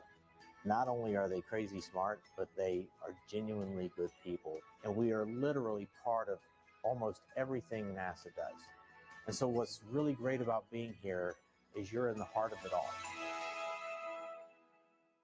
And joining us live is now NASA Administrator Bill Nelson. So great to have you here for this celestial event. Thumbs up. Thumbs Thank up from the you. Administrator. Now, Administrator, why are solar eclipses so unique, such a unique opportunity to study our sun? Because you have the alignment of three celestial bodies, and unique things happen when that occurs. And it has a profound effect here on Earth. Just think about it. The middle of the day, all of a sudden, it gets totally dark. And us Earthlings are not accustomed to that, and nor are the other little Earthlings. Right. All the animals. But it's also an opportunity for us to study much more one of those celestial bodies, and that's our star, our sun, and our star in our solar system. And we can find out more about that gaseous explosion that's coming out from the core of the sun when we can see it better. And we can see it better because we're not looking at the bright ball. You're suddenly looking at that corona, that mass of gases that are coming out from the edge of the sun. Right. And you don't have to be a scientist, right, to help to study this event, right? How do we get help from people across the country to help us study these things? Well, by asking them. Make a note of anything that you observe and then share that with us. All right, and Administrator, you know, we have to take precautions when viewing a solar eclipse. Remind everyone what we should be doing today. Okay, you've got some glasses. That's right. That's right. The glasses We're are all ready. absolutely essential. You want to put these on as it is starting to have that moon move in front of the sun. And we don't want you to damage your eyes. Right. And it's incredible. You put these glasses on in the normal sun of the day, you can't see a thing. Can't see a thing. But when you Yes. look at the sun, you will be protected. Administrator, thank you so much. We really appreciate your time here. And now we're going to head it back over to James at the Eclipse board. Whew, yeah, the countdown is on. Just a few moments left until the eclipse makes landfall in Mazatlan, Mexico. Right here, you can see where that eclipse totality shadow is right here. It's going to continue moving very rapidly onwards to Torreon, where we also have a live feed covering all of this event. Super excited for that big moment. And let me actually just go to our moon board here, and we can play through this at 60 times speed. I'll zoom in a little bit here. And Scarlett Johansson had a question a bit earlier about the kind of rippling effect that we see of the eclipse shadow. When you first see this right here, at first glance, you might think it's low resolution or we're lacking some kind of information here. The inverse is actually true. This is actually incredibly high resolution, this shadow projection that we have, because of data that we've been gathering at our moon for more than 10 years, thanks to an orbiter called the Lunar Reconnaissance Orbiter. It's been mapping our nearest neighbor in incredible resolution, just really getting every single bit of valley or crater or mountain. All of those little imperfections on the moon are contributing to that shadow that we see rippling across the country. You're not going to be able to see that from the ground, but looking from space, you see that really cool effect of kind of the rippling there here. So let's just preview some things to come here. In Mazatlan, they have that last little crescent sliver of sun. For now, if you're in that area, make sure you keep your glasses on until that sun is completely blocked out by the moon. That's going to be in just a few moments. You're going to have a long duration there, 4 minutes and 17 seconds. That sounds like a lot of time, but it's going to move like that. So make sure you are ready on the pulse. Again, for all of our locations up on this path of totality here too, make sure you set a timer on your watch or a phone or something to remind yourself to look outside and experience this. You don't want to miss this. If you do miss it, you got a long time to wait for the next big one across America. That's going to be in 2045. So make sure you're watching and watching safely here. You just saw some footage from Kerrville and Cleveland as well. It's a little bit cloudy in some places, really hoping that that clears out in time for us to have that beautiful view. But in just a few moments right here, this eclipse is going to be coming up in Mazatlan, Mexico. So for now, this is going to be really exciting. The countdown is on. So for Mazatlan, This is the last little bit here. Again, I'm always keeping an eye on that weather. And also one little note about our tool here too. If you wanted to see, this little icon kind of previews what the expected eclipse is going to look like at that given time. All these little googly eye features are clickable, hyperlinkable. You can kind of click on that. It'll snap you right to that exact time to get an idea for what it's going to look like in your neck of the woods. But for now, the big moment's coming up. Back to you, Megan. Let's check it out.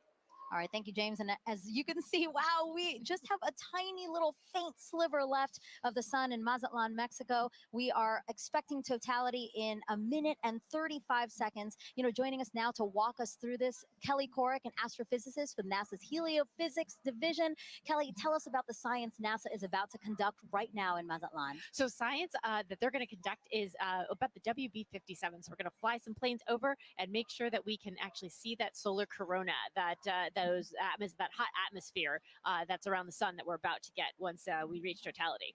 Yeah, and it looks like it's almost there. Yes, it's almost there. You know, we have a view right now of inside the cockpit of one of the WB-57s, or at least we're efforting one, because as you said, this is going to be a huge part of what we do in Mazatlan. Definitely, yeah. It's the there it is, Oh, Kelly. there it is. Oh, look at that view. So we're looking out. That's great. We're looking out, and it looks like we might be able to. We're seeing a lot of clouds, but hopefully a shadow as well as we're coming in to totality there. And so yeah, so these WB-57s are carrying 3 different instruments or 3 different experiments: 2 to look at the sun and 1 to look at our atmosphere, because our atmosphere actually responds to the eclipse, and we're trying to figure out how that ionosphere, that layer of the atmosphere, actually responds to it. And you said it does look like there's already a shadow over land. You know, we also have a shot, and we'd like to pull that up now, a shot of the coast and the fact that it's already going on over. And you know what's really cool about all of this is we do have eyes all over this thing because we are collecting so much data. Yeah, definitely. I mean, we have the stuff here. We also have rockets on the other side of the country being launched. So again, study that. Oh, look at that. There's the diamond ring. That's right. We're not there, but I feel the energy just watching it. Yeah, so this is because of the craters and the peaks and valleys of the moon, we're seeing the last bits that are just getting through, and now we're getting to totality. This is great. So you're starting to see those pink fingers out there kind of sticking out. Wow. So again, totality here in Mazatlan, Mexico, the first community in North America to experience the moon completely eclipsing the sun. And if you are in Mazatlan right now, it is now safe to remove your eclipse glasses for the next 4 minutes. And you mentioned some of those pink filaments that we're seeing, right? Can you talk us a little bit through that, Kelly? Yeah. So those pink filaments, because they're helium rich, that's why they're appearing pink and they're hanging out there. Those could be the start of space weather. So there are lots of tons of material, billions of tons of material that could possibly be one of those explosions for space weather. The reasons why we really study the sun and try to understand how to live with the sun. Well, can you explain why space weather is important to us here on Earth? Definitely. So it's not just satellites that are interested in space weather. It's also our power grids, because of those energetic particles coming from those big explosions that can happen in the sun. That could damage our power grids. It could also do things like interfere with GPS signals. And I know we all use our phones to navigate everywhere. So if we didn't have that, that would be a big problem. So we're looking to understand it better so we can all mitigate all those things. Some of the movement we're seeing here is just our telescope operator adjusting, because again, they needed to make some changes for before totality. Now they're viewing it a different way, and then after totality we might see some shakes there as well. But I really just cannot believe how crisp it is. As we said, it's not a marble, but I mean, just the view of it is so crisp with these little again, those filaments are just amazing that we can see that to such accuracy, you know? Right, definitely. And also the white fuzz. I mean, you're seeing something that's 1,000,000 degrees just hanging out all around the sun. And 3 billion Earths can fit inside of there. So there's a lot of atmosphere there, all around there, just hanging out, being very warm. And so one of our mysteries is, and one of the B-57s are addressing. There you go, WB-57, our pilot.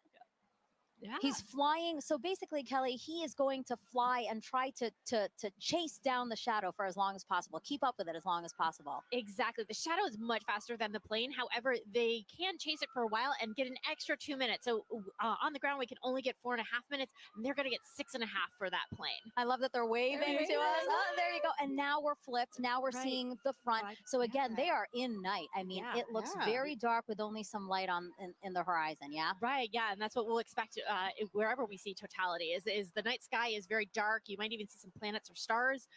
And then you'll see like twilight all around in 360 degrees. Mm-hmm. What an amazing vantage point as well. My gosh. I'm very jealous. Kelly, are you jealous? I kind of feel like kind you're of jealous. a little jealous. Yeah, I kind of want to, see if I can make a faster plane so we can, follow it all the whole way. Plus, they're up above the clouds, so they don't have to worry about the clouds. Exactly. Well, I do want to say a big thank you to the WB-57 pilots and the whole team supporting them for that great view. That was awesome. Kelly, you have a wealth of knowledge when it comes to the sun. And for those watching, if you're interested in learning more with her, check out her and other experts featured in the Sun series of NASA's Curious Universe podcast. And that QR code will pop up on the screen, and that'll take you straight to the episodes. Again, look at that double box we got there. We're showing you amazing views during this broadcast. A big thank you, actually, to the Solar System Exploration Research Virtual Institute, or SERVI, for providing the telescope views from Mazatlan. Yeah, the survey team down there, the survey team is based out of Ames, but it is a collection of teams across the country and across the world that are sort of studying the intersection of science and exploration, helping us get ready for our next trip with humans to the moon. Yeah, that's amazing. Okay, totality is actually about to end in Mazatlan. Let's keep watching our screen right now for, again, what are we watching for, Kelly? We're watching for the diamond ring effect. So that's when the first bright light, we're starting to see it on the side there. So you're going to put your glasses on right now to protect those beautiful eyes because now we're going back to the partial phase. Whoa, that's amazing. Wow. Yep.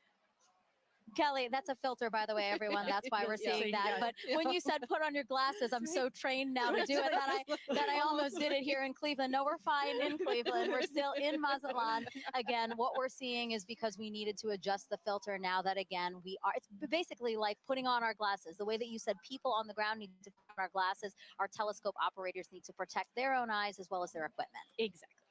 Well, thank you so much. I really appreciate your time here with us. It was so fun to learn about the science and actually see the first eclipse come for North America here. So thank you so much. Thank you. All right, as you can see, there's a lot to learn about our sun and eclipses. So to explain it all in a really fun way for kids, NASA developed a clever game called Snap It. We have another QR code coming on your screen right now. Just scan that code, or if you're watching us on your phone, all you have to do is screen grab it, press on it later, and you can check out that game. Also the website, if that's easier for you, go.nasa.gov/snapit. Okay, so NASA can predict the total solar eclipse's path to a high degree of accuracy because of a spacecraft that launched nearly 15 years ago. This same spacecraft is now helping our Artemis II astronauts who'll be orbiting the moon next year.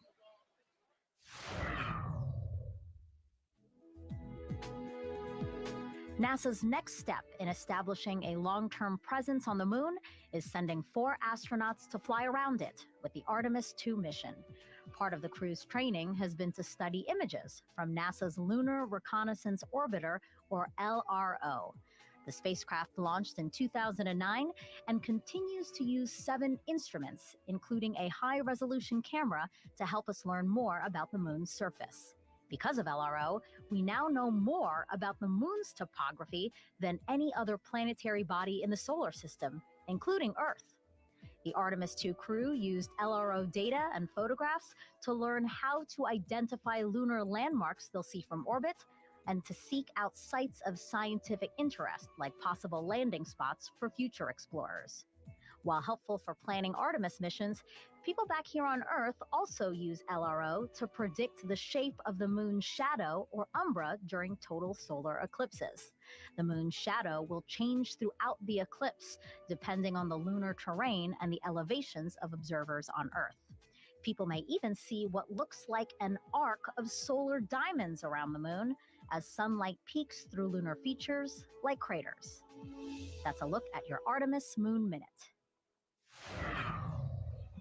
All right, joining us on the host desk now is a familiar face here. Oh, actually, sorry, Snoopy. Oh, I just revealed that it's Snoopy. Well, I just want to wave real quick to the crowd here at the Great Lakes Science Center, just outside of our host desk, waving at us, waving at the I'm waving back at them like they can see me. But I did just spoil the surprise. We do have Snoopy here, our chief safety officer here at NASA, and he's here to tell us how to safely watch the eclipse. So, Snoopy, if we were to watch the eclipse today before totality, what should we do? That's right. You should have your glasses on. That's right. Well, and what about during totality, Snoopy? Can we take them off then? Yeah, let me help you out here. Oh, Snoopy, there I can see your shining bright eyes. I love Snoopy. He's so funny. Now, Snoopy, I have to ask you a question, okay? So today we've been polling everybody, asking for the total solar eclipse today, who is the big star of the show, right? Is it the Earth? Is it the Earth? Is it the moon? Is it the sun? Okay, but you have to pick one. You have to pick one. You have to pick one. You don't want to pick one? All of them. all of them are great. That's right. Snoopy, thank you so much. I know you're super excited to see the total solar eclipse today. We're glad to have you here. Bye. All right, now let's head back over to Tahira in Kerrville, Texas. All right, thanks, Megan. I mean, what an incredible view from Mazatlan, Mexico. That was amazing. And folks, as you can see on your screen right now, we are less than 1 minute away from the eclipse crossing over Torreon, Mexico. Gina, how fast is this moon shadow moving right now? I mean, it's flying. It's going about 1,900 miles per hour as we're chasing it across the U.S. That is incredible. And so, in Mazatlan, we were able to see the diamond ring effect. That's right. It was beautiful. So hopefully we'll be able to see that in Torreon right now. Yeah, we're watching that live feed. Yes, just to see this sliver crossing over the moon. That's right. We're getting so close there. Hopefully we'll see that diamond ring too. Wow. Look at this. And so we're about 10 seconds away. Here we go. Let's take it in.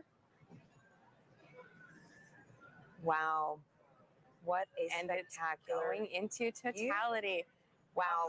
There you have it. We are in. Yep, that diamond ring came through, and we see a little bit of those Bailey beads too as we're looking at it. Those kind of the lights trickling through around the surface of the moon, coming through the peaks and valleys. So what are we viewing on the left-hand side? This almost pink color effect. Right. And so as we just heard from the last totality, these pink fingers are popping out a little bit. And those are those solar prominences. They're appearing pink because of the helium rich. But we can see it. Let's focus on the corona here, that glow that we're getting. And we can see basically these streams that are coming out, a lot of that energy and brightness that we do not have the ability to see on a day-to-day basis. So with this total eclipse, we're able to see that corona nice and bright coming through in Torreon. That is just a magical view. Oh my goodness. It is. Gina, okay, and so we've got so many questions coming in online right now from viewers watching this. Our first one is going to be from Justin, who wants to know, right now we are seeing a pretty clear and spectacular view of a total solar eclipse. Yes. But Justin wants to know, what will it look like if it's clouded over? Right. So the view that we're getting right now, you won't be able to see that if it's clouded over, but you will have effects going on, right? You'll get a change in the temperature. So the temperature will drop. It'll still get darker as It's already getting dark here in Kerrville. I mean, we have some cloud coverage, right? Yeah. And we're feeling a little extra wind. It's noticeably darker despite the clouds that we have. So you'll get some of those environmental effects, even if it's cloudy where you are. And so a great follow-up, we've got Halloween Ghoul on YouTube who wants to know, again, will the temperature change during totality? Which I know you mentioned that it will get a little bit cooler. Yes. But do you know about how many degrees we can expect? Yeah, it depends on the location, the humidity, multiple factors, but it can change by about 10 degrees or so, depending where you are, maybe even a little bit more than that. And, we're feeling a little chilly kind of where we're sitting compared to what it was earlier. And I mean, I'm just staring at this view of totality that we have in Torreon. So we're about halfway through totality right now in Torreon, Mexico. And again, I know folks said that this is almost double totality than 2017, right? That's right. That's right. And so in 2017, we had a little more than 2 minutes. So we're lucky enough this time that we have over 4 minutes in some places too. This is so beautiful. And so our next question from Sibel on Instagram wants to know, why is the sun more active right now? Oh, so the sun is more active because we have an 11-year solar cycle. The sun goes from solar maximum to solar minimum, where it's changing its level of activity. Oh, and as you're seeing the screen, yeah, so I see in that the bottom right there, we can see that prominence extending out. And as we heard earlier in Mazatlan, that is potentially the beginning of space weather activity. So we're talking about solar maximum. If there's a time to see any of that space weather activity during the total solar eclipse, this is the time to do it. So let's watch that as we go through totality in our other locations too, and maybe we'll be lucky to see some of these features change for us. That is so beautiful. It is. And so Gina, too, how we're in a higher cycle, solar cycle right now. How many years, is that fluctuation? Right. The solar cycle goes on for 11 years when it peaks in activity, and that's where we are. Where the latest predictions are that we will reach that maximum sometime this year, and then it'll decrease in activity going back down to solar minimum. And so, Gina, I've got time for one more quick question from Christopher on X, who wants to know which other planets have the best eclipses. Oh, okay. Well, that's right. So eclipses don't only happen on Earth. Let's talk about Mars, for the fact that Mars does have eclipses when the moon crosses in front of Mars. Mars has 2 moons, and the rovers on the surface have captured images of those. But no other planet has a view quite like this, right? Nope, that is special for us. Just the distance and the size of the moon makes it such that it will completely block the sun as it's doing today. Wow. And you can see there's that diamond ring effect as we are coming out of totality in Taurion. What an incredible It's a bright one view. too. Look at that. That is a bright one. And so is this what, a Bailey's bead, or? So that's going to be that diamond ring, just how bright it is. Bailey beads are a little bit smaller as they kind of bubble over the surface, but folks who are in that location should have those safety viewing glasses back on so that they can now view the partial eclipse that they are experiencing. Well, that is fantastic. And the next time we see this eclipse, it's going to be right here in Kerrville, Texas. So folks, the countdown is on. We've got about 10 minutes until we see this with our own eyes. You can hear people Yes, big moment right here in Kerrville. For now, let's check back in with Lauren at the Indianapolis Motor Speedway. Thanks to Hira. We are getting close to Eclipse ourselves, but for now, we have a very special guest, NASA's very own Pam Melroy, Deputy Administrator and former astronaut. Pam, it's good to see you. Oh, it's great to be here. I'm so excited. It's very exciting. So what's it like being in Indianapolis for an exciting event like this? Well, it's a beautiful day here. And I love the fact that we're here with thousands of people in the Indianapolis Motor Speedway, but we're joining with millions of people around America looking up together to the sky. Absolutely. And tell me, is this your first eclipse?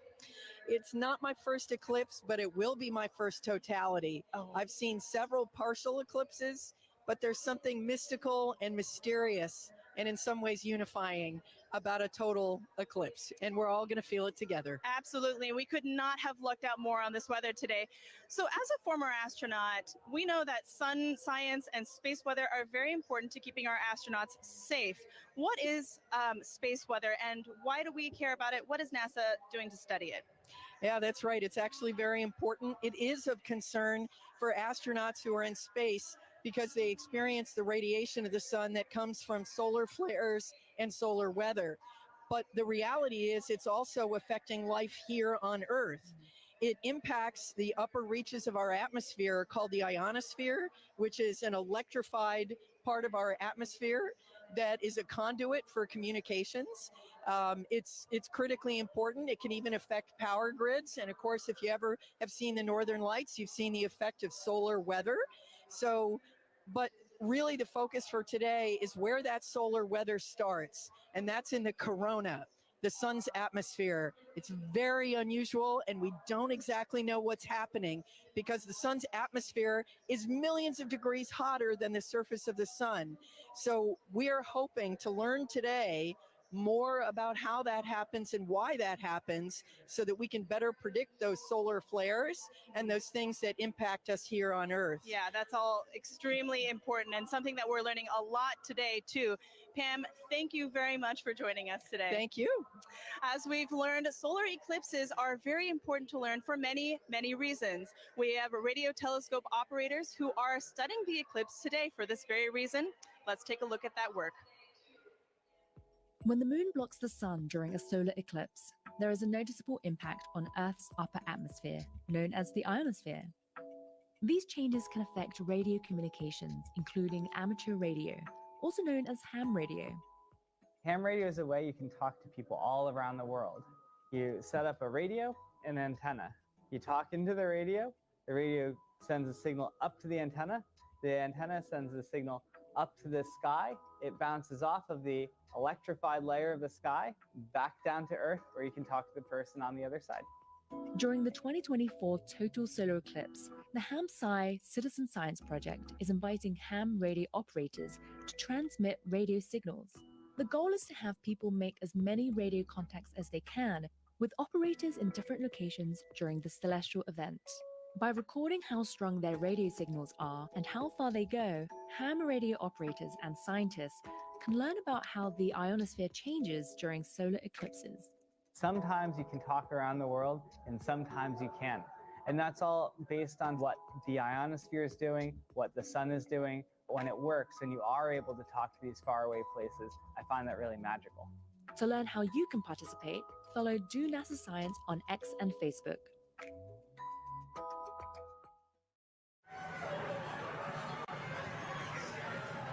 And we are minutes away from the total solar eclipse over Kerrville, Texas. The temperature is dropping. As you can see, I have to throw on a jacket. The sky is dimming. We're on the edge of our seats, and we are joined now with astronaut and commander of the Artemis II mission to the moon, Reed Wiseman. Reed, it's an honor to have you here. Thank you. The crowd noise, like the fact that the sun is behind the clouds most of the time and peeking out, it's so wonderful. I know. Thanks for being here, Reed. As you can hear, like, we are ready. We are right there. So exciting. So tell us, Reed, obviously everybody is excited, but have you seen a total solar eclipse before? Never a total. So I will share this darkness with you. Same. The whole crowd the first time. Oh wow, this is incredible. That's So great. too, what considerations do you and your fellow Artemis astronauts need to think about when related to the sun when traveling back to the moon? Well, it's great to see Pam Melroy on your last clip, a dear friend of mine. So it was nice to see Pam's face over there. But when we're heading out to the sun, it's really radiation is our big thing that as we're heading out to the moon. Yeah, It's really the not the solar sun. radiation that we're most thinking about there as the danger from the sun. And the Apollo astronauts dealt with it, and we've dealt with it for a long time on the International Space Station.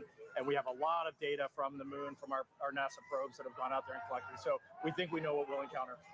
Great. Okay. And tell me, Reed, how does it feel to be the commander of NASA's first crewed mission going back to the moon since Apollo? I'm flying with Victor Glover, Christina Cook, and Jeremy Hansen. The dream team, yes. I know. So every day that I go into work, I won't say every day is easy, but every day is fun. And I'm flying with people that have principles, they have integrity, and they have just so much knowledge and professionalism. It's a dream come true. And getting to work with the whole team, the international team, it's the best. Wow. Well, thank you so much for being here with us, Reed. Really quickly, do you have any advice for anybody that might want to follow in your footsteps one day? We always say that you have to find that job that you love, go all in on it, live your best life, be as good a professional as you can, and someday apply for the program. And we look forward to seeing your application come across our desk. Thank you, Reed, and good luck on your upcoming mission. Thank you. Great to be here. Now, if anybody feels like reaching for the stars, NASA is actually currently accepting applications to be an astronaut. You could one day travel to the moon and eventually to Mars. From teachers to scientists to even those in our armed forces, we are looking for a diverse group to take humanity farther into the cosmos. You can apply now through April 16th by visiting go.nasa.gov/astro2024. Now, timing is everything when it comes to pulling off successful science during an event like today. Let's hear from a very special guest who also knows a thing or two about perfect alignments.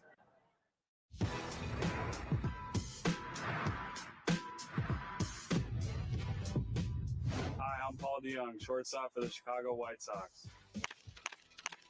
What does it take to do my job? Gotta know your physics. I specialize in predicting the path of fast-moving objects at a split-second pace. At my position, it's key to know exactly where and when two paths will cross.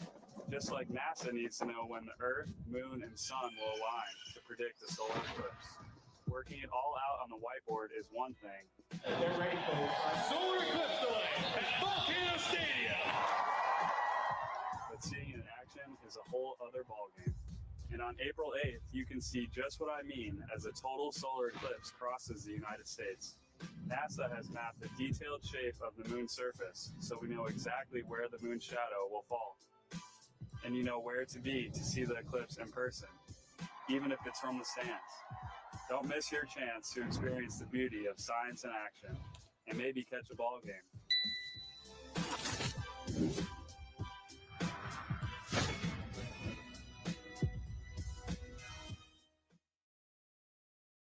You actually can't see it. We are 2 minutes, about 2 minutes, under 2 minutes actually, away from totality here in Kerrville, Texas, which will mark the start of our eclipse coverage across America.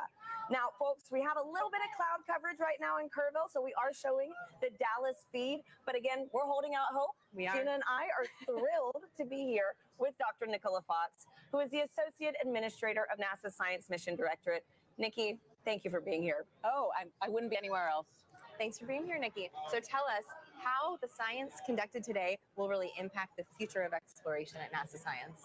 Oh, wow, there's so much that we're going to be doing today. We're going to be studying the sun. We're going to be studying the Earth's atmosphere and how that changes. You can see it getting dark here. And, you know, we've got these little magnetometers. They're going to be all across. We have 30 of them all the way across. I'm going to hold it up. Very nice. Love magnetometers. Magnetometers, and we're gonna be having these all the way across the path of totality. And it sounds like we should go. We should get up. Oh my goodness! Let's go! Let's go! Oh my goodness! Less than a minute. Oh my goodness! Wow. Okay. All right. Glasses on, Nikki. Yes. Yeah, or glasses no? on, but we're about to get. Yeah. There's some cloud there's coverage. some cloud coverage. It's trying to peek out. It is trying. It is trying. It is trying. Windy, it is getting for dark sure. here. The wind's picked up. You could actually see the birds started flying in a very weird pattern a minute true. ago. Good point. Come on, clouds. Everyone's wow. screaming. Yes. You know, I might have to switch to Team Sun. Come on. Oh my goodness. We're there. We're nearly there. Okay. Here we go. Wow, the crowd is counting down. Yes.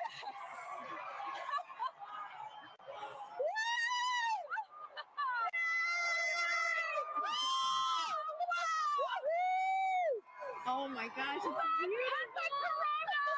Yes. Oh my goodness. That is amazing. I told you. No, go away, clouds. Go away, clouds. They're gonna Look at move. that. Oh my goodness. I have been saying all day. Look how dark. Look how dark it is around here. Yeah. It is just this white ring. A white ring. Yeah. It's so dark. It is so dark. It is You so can see dark. the planes in the sky You much can. better. Wow. You can. Everybody's We have just planes and screaming. helicopters and drones. The whole all over the crowd place is today. Here just we going go. out. Clouds are gonna clear for us. Yes. Yes. Woo! Oh my Look at that. Just It's look amazing. at that.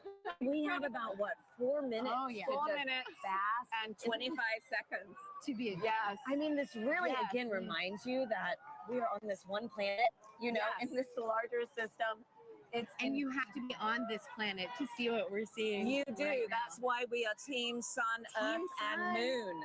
Because you need the moon for an eclipse. You need the sun for an eclipse. And we're Right. standing on the Earth to see it. Oh man. So, all of NASA Amazing. science represented by a total solar eclipse. And something that what, over 30 million of us today, at least Yeah, in at the least. path of At totality, least, yes. able I to mean, witness yeah. this. 31 know about people you, living in the path of totality. So Doesn't imagine count how the many people travels. actually traveled here. Yes. Absolutely. Yes. This Wow. is getting me extra excited about all the science that All the science that we're doing. right? Yes. Yes. All right, those clouds are playing tricks Those on us clouds now. are being pretty mean. Yes. It was nice to get a taste though. It's Wow. true. It is Yes. so dark. It is. We've got everybody is looking so up. I'm dark. so happy that, you Yes. know, for So folks that good. travel, Yes. able to see this take place. That's right. And it's so- been such a great atmosphere here all day. Every time the Yes. sun comes out, everybody Everyone's cheers. cheering, Yeah. counting down. It has been incredible. And so, wow. That's true. Oh, Nikki, what's your favorite part about an eclipse? Is this your first? No, this is my second one, 2017. I was in Nebraska and I saw it there. But I think there's just, you can study the sun, you can study the corona, but suddenly you see it with your own eyes, and it's that feeling of just, wow, that is our star.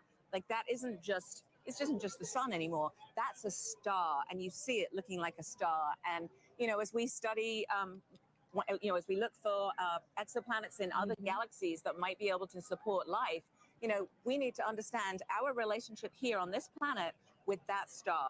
And so it's so important. And I think when you see it, you're just like, wow, it actually is a star. Yeah. It's not just a bright point of light in the sky. You can see the structure. You can see just how exciting the sun is, and actually how dynamic it is. Yeah. And it's not often in heliophysics that we can actually see the science that we're doing with our own eyes. That is right. So it's that a is rare right. experience. Or even share in it, millions of have us so today. many people partake. Yep. That's right. It's pretty windy too here. It is windy. And so I know earlier in the show we've mentioned that total solar eclipses really might only pass through a certain location, say every 375 years. Yeah. Can you explain how come we don't see eclipses like this every month? Yeah, every month. Because the moon's orbit is actually tilted, and so most of the time when it passes in front, it doesn't block out the light for us. At this particular time, it is right on the plane between the Earth and the sun. It is actually at its closest point to the Earth, and so in the plane of the sky, the moon is exactly the same size as the sun, and that is very unique. That is so special too. I mean, like, what are the odds? It's the 400s, right? Yes. The distance between the Earth and the moon is 400 times closer than the Earth and the sun, and the size is 400 times smaller as well. So it just blocks it perfectly. Yep. It does, and right now the clouds are blocking it perfectly. Hey, but we got a taste of it, which was very nice, and we are chasing this eclipse across North America today. We are.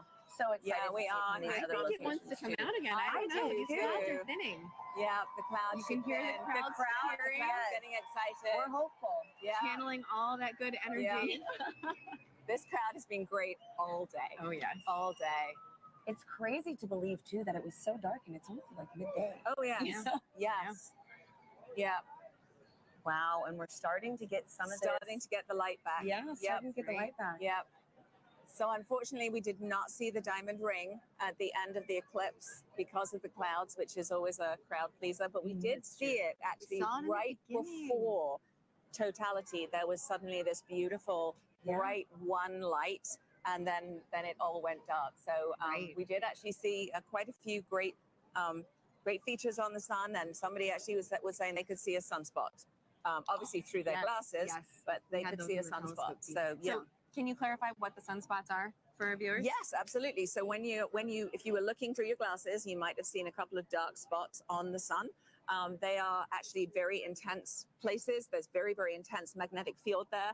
They're very active, and that is what can cause space weather. So every now and again, those active regions can sort of explode and then send billions of tons of solar material towards our planet. Wow. Well, this was fantastic. Thank you so much, Nikki. This was incredible to experience this with you. Let's follow this eclipse right up that path. Next up is Dallas. We have Joy and Michael standing by for their big moment in the sun. Yeah, you can feel the temperature change. The wind has completely quieted down. Yep. So the energy here is amazing. So with me right now is Dr. Michael Kirk. He's one of our eclipse experts. Michael, we saw an annular eclipse back in October, but today is a total eclipse. How are you feeling today? It is totally different. I am ecstatic. The annular eclipse was really cool. This is, you can feel it. The energy here is electric. If you look around, you can see that the darkness is coming. Let's have a quick look at what we're looking at right now. We're almost there. We're a couple of minutes away. Ooh, yep. Just a crescent left. So let's quickly talk about some of the ways that the public are participating in the eclipse right now. Yes. Michael, can you talk about some of the citizen science projects? Yes, there are people all around the country right now making measurements of audio recordings to see how the environment is changing. And it is a great opportunity to do genuine science with just an audio recorder. Fantastic. So we are almost like, let's see, a few minutes away. So minute 30 out, I think, actually. So let's have a look at the eclipse. Michael, what should we expect to see moments before totality? Okay, so as we approach totality, you're going to see that crescent sun slowly drift away, and then you're going to see the Bailey's beads, where there are these bright points of light that are last bits of sunlight cascading through the moon valleys. And then right before totality, you'll see a diamond ring, that last single point of light, and then we'll be in totality. We just have a thumbnail of sun left. We are closing in on totality here.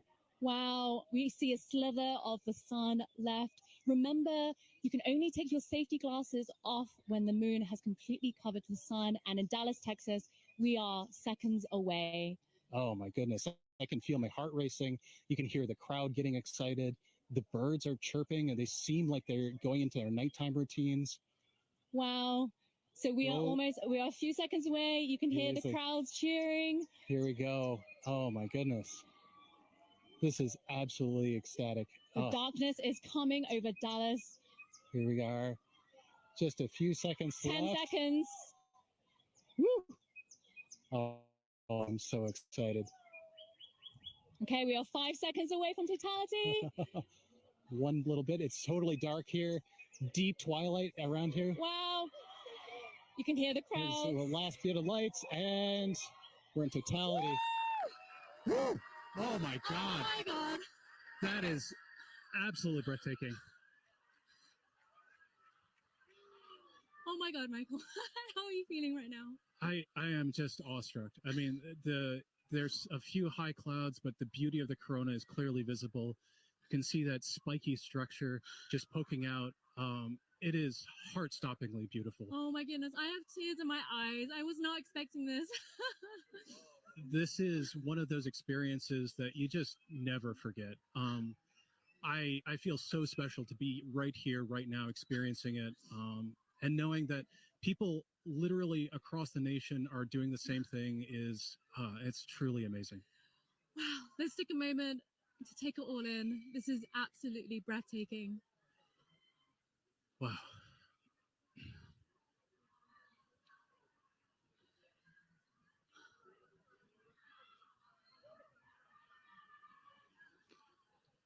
You can see that spiky structure of the corona. That's indicative of our approach to solar maximum. That asymmetrical nature of the corona happens when we're in solar maximum, and that's going to be happening in about a few months from now. So that means that this view of the corona will never happen again, ever. This is a completely unique view that even if you see a million solar eclipses, you'll never quite see one like this. So, Michael, you study the sun. What is it like to see the corona that you don't normally see? I mean, I just, there are no words. I spend my life studying this thing, and to be able to see it and feel it is, I mean, it's just tremendous. You can see a prominence in the chromosphere, the middle atmosphere of the sun is a pink spot. And that pink loop is what I spent 5 years doing a dissertation on. that one little pink loop. And it's just, it makes it all feel like it's in perspective now. I can't believe how clearly I can see those pink loops and the structures in the corona. We can see a few planets out as well. They're brightly shining in the sky. And actually, there's a plane racing across the shadow as we speak as well. And I just want to take a moment to say huge thanks to our telescope operator, Vanessa Thomas, for providing these views. This is just so stunning. People are applauding here, as you can hear. I mean, I think everyone here is getting exactly what they came for, which is just that sense of your place in the universe. This is our closest star, and being able to see the star like this is truly special. Okay, we have 1 minute left of totality. Oh, the time just passes way too quickly. The next eclipse won't happen across the US for another 20 years. So this really is a once-in-a-lifetime opportunity for a lot of people. Absolutely. Our friends up in Alaska will see their next eclipse in 2033. So I am like already thinking I need to go there. I mean, it's just, it's, it doesn't matter what I need to do. I just have to go there. Wow. So we're 30 seconds out. Oh, so goodness. Right before totality ends, our telescope operator, Vanessa, is going to put the solar filter back on. But let's just cherish these last few moments of totality in Dallas, Texas.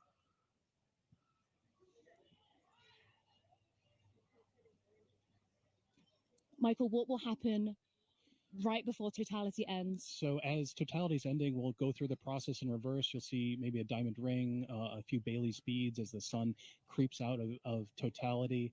And then we're going to go back into a crescent sun again. Okay, and there's a diamond ring again. So time to put your glasses back on. And Sunglasses back on. Sorry, eclipse glasses back on. And it's coming back Wow. again. Wow, the sliver of the sun. And you can see shadow bands on the ground right now. It looks like it's almost raining, or you can see those shadow bands racing across the ground as we come back in out of totality. Wow. Whew. Oh my goodness, Michael, that was amazing. I was not expecting to feel so emotional. I still have tears in my eyes. It just grabs you. It is unlike anything else. It's as amazing as seeing anything in the natural universe. Like I said, there are no words.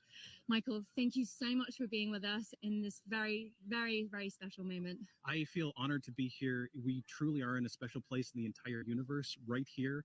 And I'm just so happy to share it with you. So now let's head back to James at NASA's Kennedy Space Center, who's with the Eclipse moon. He's tracking the shadow moving across the US. James, how are things looking on your end? Yeah, wow, Joy and Michael, really cool view there. It's insane to see just how dark it gets. It's literally like nighttime there. You can hear the birds chirping in that shot as well, and the gardens, absolutely beautiful. We got a bunch coming up in just a few moments here. Our next eclipse path target here for the NASA broadcast is in Russellville, Arkansas. They're going to have a long window too, 4 minutes and 12 seconds. They're expecting that totality kickoff at 1:50:05 to be exact. Again, you can continue to track this with our eclipse tool here. This is at go.nasa.gov/Eclipse Explorer. And you can see just how quickly it's moving. I'm playing this in real time. You can see that shadow. It's already moving very quickly to the northeast. And the fun isn't just for our friends on the path of totality, and there are a lot of people on that path of totality. About 31 million people reside somewhere on that path of totality. But there's a lot of people obviously outside of that path as well too. If I put on this overlay here for the percent coverage, a lot of folks, us included here in Florida, are experiencing that partial eclipse. As always, if you are in a partial eclipse, be sure to be wearing those eclipse glasses to protect your eyesight as you're viewing it. But you can see these bands here are greater than 75% view. So say you're watching up in, I don't know, Milwaukee here, for example, you've got a great view, almost 100% coverage. You're not quite at totality, 89.4%. Looks like you got good cloud cover there, 20% cloud cover. So hopefully you got a nice view up there as well too. I've also put on this overlay here to show you just the amount of the duration of totality. You see a lot of our places are within this middle band right here that are getting more than 4 minutes. May seem like a lot of time, but as you've seen just how quickly that can go by. Michael sounds like he wrote his whole dissertation, a 5-year piece on those just few moments there. This just passes so quickly. And again, if you miss this, the next time you're going to have to wait for this in the US is not going to be until 2045. So again, make sure you're previewing exactly when to expect that peak time of coverage wherever you are in our path of totality or even outside of that path of totality. So a lot coming up very soon. Again, our friends in Russellville look like they have great coverage there as well too. Only 9% cloud cover, so hopefully they're getting a really nice view. But let's check in with Jasmine up there to see. Hopefully you're looking good for there. How's it looking up in your way up in Russellville? I'm just looking this way. Everything is looking absolutely fabulous here in Russellville. We could not have asked for better weather. So we are back here in the downtown Depot area, and joining us now is heliophysics expert Dr. Patrick Kane, all the way from DC. How are you feeling about your very first total solar eclipse? I'm incredibly excited. As I'm watching all of the changes, there go the crowd. As I'm watching all of the changes, I'm thinking back to the textbooks that I've read, and this is, so it was all academic before. This is no longer academic. Yeah, so the feeling is very different than what we might read in a textbook. Patrick, just explain, describe the atmosphere around us as it's changing. Right now, as I'm looking around, of course, the temperature has been falling for the last 20 or 30 minutes, but the light is dimming, and it's dimming faster and faster and faster. It seems like it's accelerating. The crowd is definitely getting excited. I'm looking around the ground to see if I see the shadow snakes. I don't, but this is just really exciting. It really is. Honestly, like you said, we're feeling that cooler weather. Yeah. The crowd behind us just erupted. We're also feeling them fall a little bit quieter too. Right. So we're going to take a beat of silence as we get into totality. I think we're less than about 15 seconds away. So we're going to also look over our shoulder with our solar eclipse glasses still on until we are in totality. Here we go. Just a sliver of the sun left. Getting close. Crowd's getting excited. The crowd, yeah, all around is completely electric.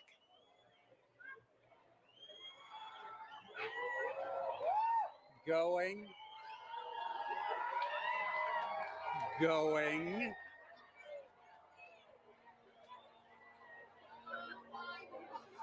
Wow. Oh my goodness. Here we are. Here we go. And the crowd goes wild. God. Oh my. Wow. We got some Bailey's beads. Oh, Absolutely stunning. that is spectacular. We see Venus over to the side there. And Patrick, it came and went so quickly, but we did see a diamond ring We did at the very indeed. beginning there. Can you describe to us what is that? Sure, that diamond ring effect is due to the moon not being perfectly smooth. It's got mountains, it's got valleys. So just like here on Earth, when we see a sunrise or a sunset through a valley, we just watched a sunset through a valley on the moon. Absolutely stunning. Oh my. So you said we could see one planet. I see it right there in the Yep. sky. Can we see There any goes. others as we're looking up? Yeah, we've got Venus on the over to one side. We've got Jupiter up here to the left of the sun. And there's This the is corona. Absolutely beautiful. That is spectacular. Now, you also said that this is happening during what we're calling a solar maximum. Now, Patrick, does that mean that the sun is stronger right now than normal? Not so much stronger, just more dynamic. It's changing a lot. During solar maximum, the magnetic field on the sun is more chaotic, it's more disorganized. So you see more random directions for the jets of gas leaving the sun. Right. That is spectacular. We could see a stream. All right, we are reaching Wow. that halfway mark already, 2 minutes into totality. There's even just a hint of a diamond ring down at the bottom. I can see it. Yeah, The we're looking lower at a limb. diamond See that? ring from Arkansas, the Diamond State. Now, Patrick, of course, as we've been talking about it, this is part of what we are calling the heliophysics big year. You are a heliophysics extraordinaire all the way from Washington, D.C. So what does that mean? Okay, so the heliophysics big year started out in October of last year with the annular eclipse. And of course, we take a pause here in the middle to watch this particular eclipse, but then it will end on December 24th of 2024 when Parker Solar Probe passes as close as it's ever going to get to the surface of the sun within 9 solar radii. Oh, wow. And I'm sure that means a lot to you because you worked on Parker Solar Probe about 20 years ago during its inception. So tell us a little bit more about that. I worked on a concept study for Parker Solar Probe back when I was a graduate student in around 2002 or so. And back then, the idea was for it to actually dive into the sun rather than orbit the sun. So it was going to be a sun dive. Wow, that is fabulous. This must be a very full circle moment for you, right, This is Patrick? brilliant. This is absolutely brilliant. And that diamond ring has been Wait a minute. That's pink.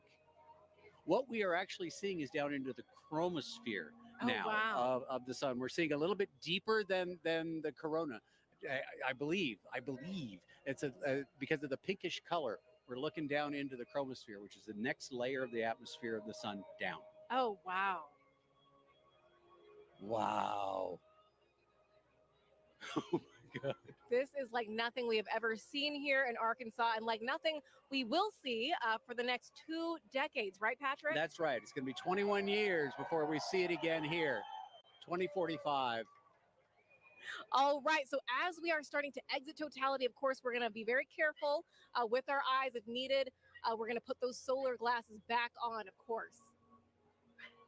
And the crowd just erupting, falling quiet again as they watch this magnificent And moment I am take actually place. seeing bats flitting through the air. Oh, wow. Well, we will be very careful then.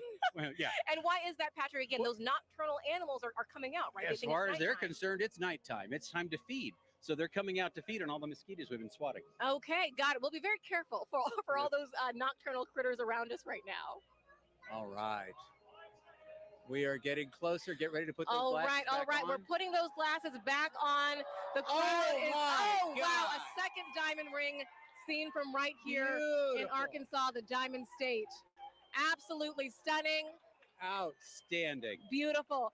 Patrick, we're going to turn around now and just one question I really do have to ask you before we let you go is, are you Team Sun, Moon, or Earth? I am Team Sun all day long. Fantastic. I figured from a heliophysics expert like you. We want to thank the city of Russellville for hosting us, Arkansas Tech University, and our telescope feed operator, Joe Mattis. Thank you so much. Now, let's get back to James Traley over at Kennedy Space Center. James, back to you. Yeah, thanks so much, Jasmine. What have you guys had there? So you were just right here in Russellville. You can see that shadow has now officially moved off and is on our way to our next target, which is up here in Carbondale. Carbondale is one of those very lucky cities because back in 2017, they were right at that intersection point of the 2017 eclipse across America. They're there again this year, but the difference is they're going to have a much longer slot. In 2017, they only had 2 minutes, 40 seconds, and that's not as much as they're going to have this year, which is 4 minutes and 10 seconds in the totally eclipsed sun. A really great viewing window for them to really take in this big moment. Very exciting to be able to track that for them as well. And also some details about this tool here as well. If I click onto their eclipse time here of 1:59:15 local time, you notice this little icon comes up here. This is actually simulated based off real data from the Parker Solar Probe of what we expect the corona around the sun to look like. And as you just heard, the sun's a lot more active this time around. It's kind of like a wild hairball, if you will. Lots of different streamers and things streaking off the sun. So you've been seeing already in our coverage some really cool activity around that sun's corona. If you're really lucky and the timing is just right, you might get a coronal mass ejection streaking off the sun. Hoping that someone on our path gets to see that today. If you do, be sure to send us the photos. We love to see that as well. One other cool feature about this tool too is you can see the actual path that the moon is going to be taking across the sun. And all of this plays in real time if you time it up well. And so you can actually see, if I go to our live moment here, this is actually playing as what we're expecting in real time, the movement of the moon across the sun. Carbondale just had a little crescent there, and you can see that shadow is really closing in on them very quickly. Let me turn off that 2017 path and zoom in a bit here. You see there, nearing totality in just a few moments. And their weather is looking great. We've been checking in with them all morning and afternoon. 27% cloud cover. That time of totality is coming up at 1:59:15. Really excited. And then it's going to be kind of bang, bang for a while afterwards for a lot of our sites. We're going to be moving on to Indianapolis, all the way up to our final target in Holton, Maine. There is a lot coming up. And even, again, still, if you're outside of that path of totality, have your glasses at the ready to be able to observe that partial eclipse. This is going to be going on for a while. But for now, let's take a look at Carbondale and see up close what it's looking like. How is it looking over there in Carbondale?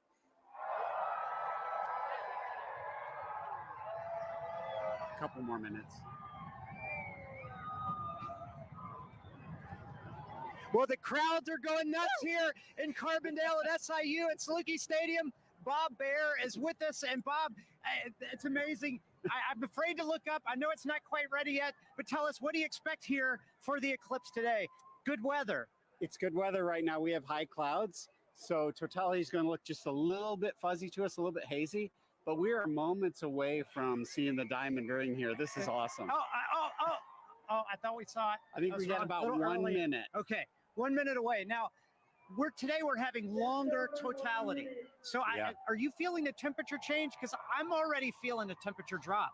I felt the temperature dropping about 20 minutes ago even, and the wind picking up a little bit. And I think, we have 4 minutes and 9 seconds here. So it'll continue to get cooler. And we got a lot to look at in the sky. I'm very excited. I'm looking up when I can. Oh, it's so close. It's getting very dark right now. Very dark. You can see the shadow going across. This is the start of it. It's dark over here. It's light over there. This is amazing. Crowds are going nuts. We're about to get word that we're at totality. Oh, you can see the planets. The crowds are going nuts. This is crazy. Bob, this is amazing. Here we go. Don't look at the sun yet. It's not quite totality, but you can still see some of the planets right away. Very close. You got about 15 And the crowd is very happy. shadow bands. Oh, total darkness here. This is incredible. Oh, wow.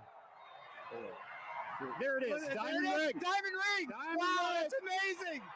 It's amazing. That is awesome. Look at that. Oh, and Bob, that's amazing. Wow. Jupiter. Complete totality. I see Jupiter. Oh my gosh, that is gorgeous. Wow, this is amazing, Bob. Wow, that is huge. So we have some prominences. I think we want to go look through the scope. Go through, look through the scope. I'm going to walk over with you as you talk through the scope.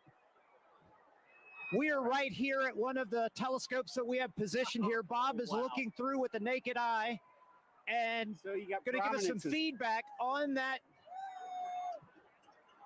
Maybe some prominences we're seeing. What's amazing is how dark it is compared to 2017. Much darker, a lot more astronomical features. We have seen Jupiter, and I believe what planet is that, Bob? That's Venus to the right. That's the Venus. Can't quite see Mercury. I think it's obscured by those light clouds. Yeah, light clouds. But 360-degree sunset around us. This is amazing. It's going to get darker. It's going to get darker. It's going to get darker. Wow, this is already pretty dark. We are not in the middle of the shadow quite yet. Wow. Did you see it? Yeah, timer's started. Okay, 2:46 to go. Okay. Yeah. All right, so we're getting some live data from the team here. I tell you, it's really impressive, Bob, because oh my gosh, it's getting better. See that prominence at the bottom? Yes, at the bottom, there's a prominence. I see it. Wow. I keep looking. I can't believe the clarity. That it's so much darker than 2017. It's gorgeous. And what's awesome, we have 6 telescopes running back here, capturing data, streaming this. And that's a big important part here. This is not just capturing image to share with people watching the show. You are actually capturing scientific data that can be used by scientists everywhere. We are, and we've seen totality across North America so far in Mazatlan. Now we're experiencing it ourselves, and we'll experience it after this on the Jumbotron from the other dev sites. It's like the most amazing Eclipse train you could ever ride on. Wow. This is a bit better than 2017. Without a doubt. Without a doubt. No cloud. And you know what's interesting is the crowd is quieting down. They seem to be experiencing the moment, taking it all in. A really special moment here. Look at that. So we must be getting close to the center. Where are we at? 2 minutes. So 1 minute, 30 seconds. The corona's looking brighter because our eyes are adjusting now. I mean, that is amazing, Bob. And how much corona you see? I mean, like just last time I didn't see that much. Visually, oh, there goes a bat. See that flying over the crowd. Oh yeah, we talked about the animals. Now we see them becoming active. We found a Luna moth earlier as well. But that corona is about 4 times the diameter of the sun. That is massive. That is amazing, Bob. And I'm really curious about that prominence at the bottom. Have you looked yet, Blair? You have to look. I haven't looked. So take a look. So Blair's looking through the scope now. Oh my goodness! Totality. No, that one right at the bottom is significant, Bob. It looks like a coronal mass ejection, but don't fact check me on that because I'm just a novice. But there's actually 2 on the Bob. You got to look at that. Yeah. There's 2. Look at the 30 seconds. William, 30 seconds left in totality. Jump in there. Take a look. It's great because we have telescopes out here for people to look at and actually see total eclipse through it. Corona. And we're getting close. I don't know what you guys are seeing on television, but 10 seconds. We got to cut it off. Okay, all right, here we go. 10 seconds before we need to put our glasses back on. Okay. Oh, sorry. You're good. You're good. We put the cap back on the telescope to make sure nobody looks. What an amazing event, Bob. There's the diamond ring. There's the second one. Oh, snap. Oh, that's amazing. It's like it was scheduled. Yeah, somebody had the timing right here. Oh my God, it's amazing. We will see shadow bands again here. Oh, you hear the crowd. Everybody's excited. There we go. What an amazing moment here at Saluki Stadium. Oh my gosh. With Bob Bear and 10,000 fans, all loving every moment of it. Bob, some final words. Well, I think we just had an eagle fly over. Okay, but incredible. Well, that's one of those things you said. We saw animal reaction. We heard it. We felt it. It was wonderful. So we got to keep an eye out for shadow bands. We're going to see them again in about 1 minute on the ground here. Okay, so we'll keep looking for those shadow bands on the ground. But I got to tell you guys back at the studio, I know you guys have seen eclipses already. There's still some to come, but what an amazing moment. Back to you guys. Good weather all the way to the end. Thank you, Blair. We are in Indianapolis. We are almost at totality. With me, I have Nikki Rail, the Associate Director for Flight Programs for the Heliophysics Division, and Denise Hill, NASA's Outreach and Communications Lead for the NASA Heliophysics Division. You guys, let's get our glasses on. And you can hear the crowds start to roar as everyone gets on their glasses. We are so, so close. Ladies, what are we seeing right now? I mean, just the ambiance of this moment. It is beautiful. We're just seeing a really small crescent, but the light all around us, it's so dusky and I'm just odd. It is. I'm feeling a temperature drop already, which I can't believe. It's feeling cooler. The crowd is starting to go wild. Yeah. We're still seeing the Here we crescent. go. Here we go. Getting all close. right. We are so all right, close. and the best soundtrack you could possibly ask for in the background here. Absolutely. Oh, we're so close. Okay, just a little bit left, and you can really hear the crowd taking here we off. go. They're starting to go wild. Here we Excited. go. Yeah, here we go. There we go. We're so close. Here we go. Almost. Almost. We are so, so close. And we. Oh my gosh, there's that bright diamond ring. All right. Oh, wow. Look at that. There it You is. see the. Yes. Oh my gosh. I can actually visualize the corona. I've always wanted to see that. Wow. Look at that. Fantastic. Oh my God, it's gorgeous. Oh my gosh. Absolutely An incredible sight. And dark. Wow. Look at how dark it is. Oh my gosh. And you can really see those streamers coming out right now. I'm seeing some bright lights around where we're seeing cratering, and I can see those streamers coming out the corona. And are those Bailey's beads? Are we seeing any Bailey's beads? We were seeing some Bailey's beads. They're transitioning out a little bit, but yes, those bright light where the sunlight is shining through craters on the moon, mountains and craters. And look at those streamers of the corona. Holy moly. And it is dark. Holy moly. It is dark. I got to take a peek at the crowd right now. Oh, look at the crowd. Oh The my crowd is gosh. absolutely Oh my gosh. going wild.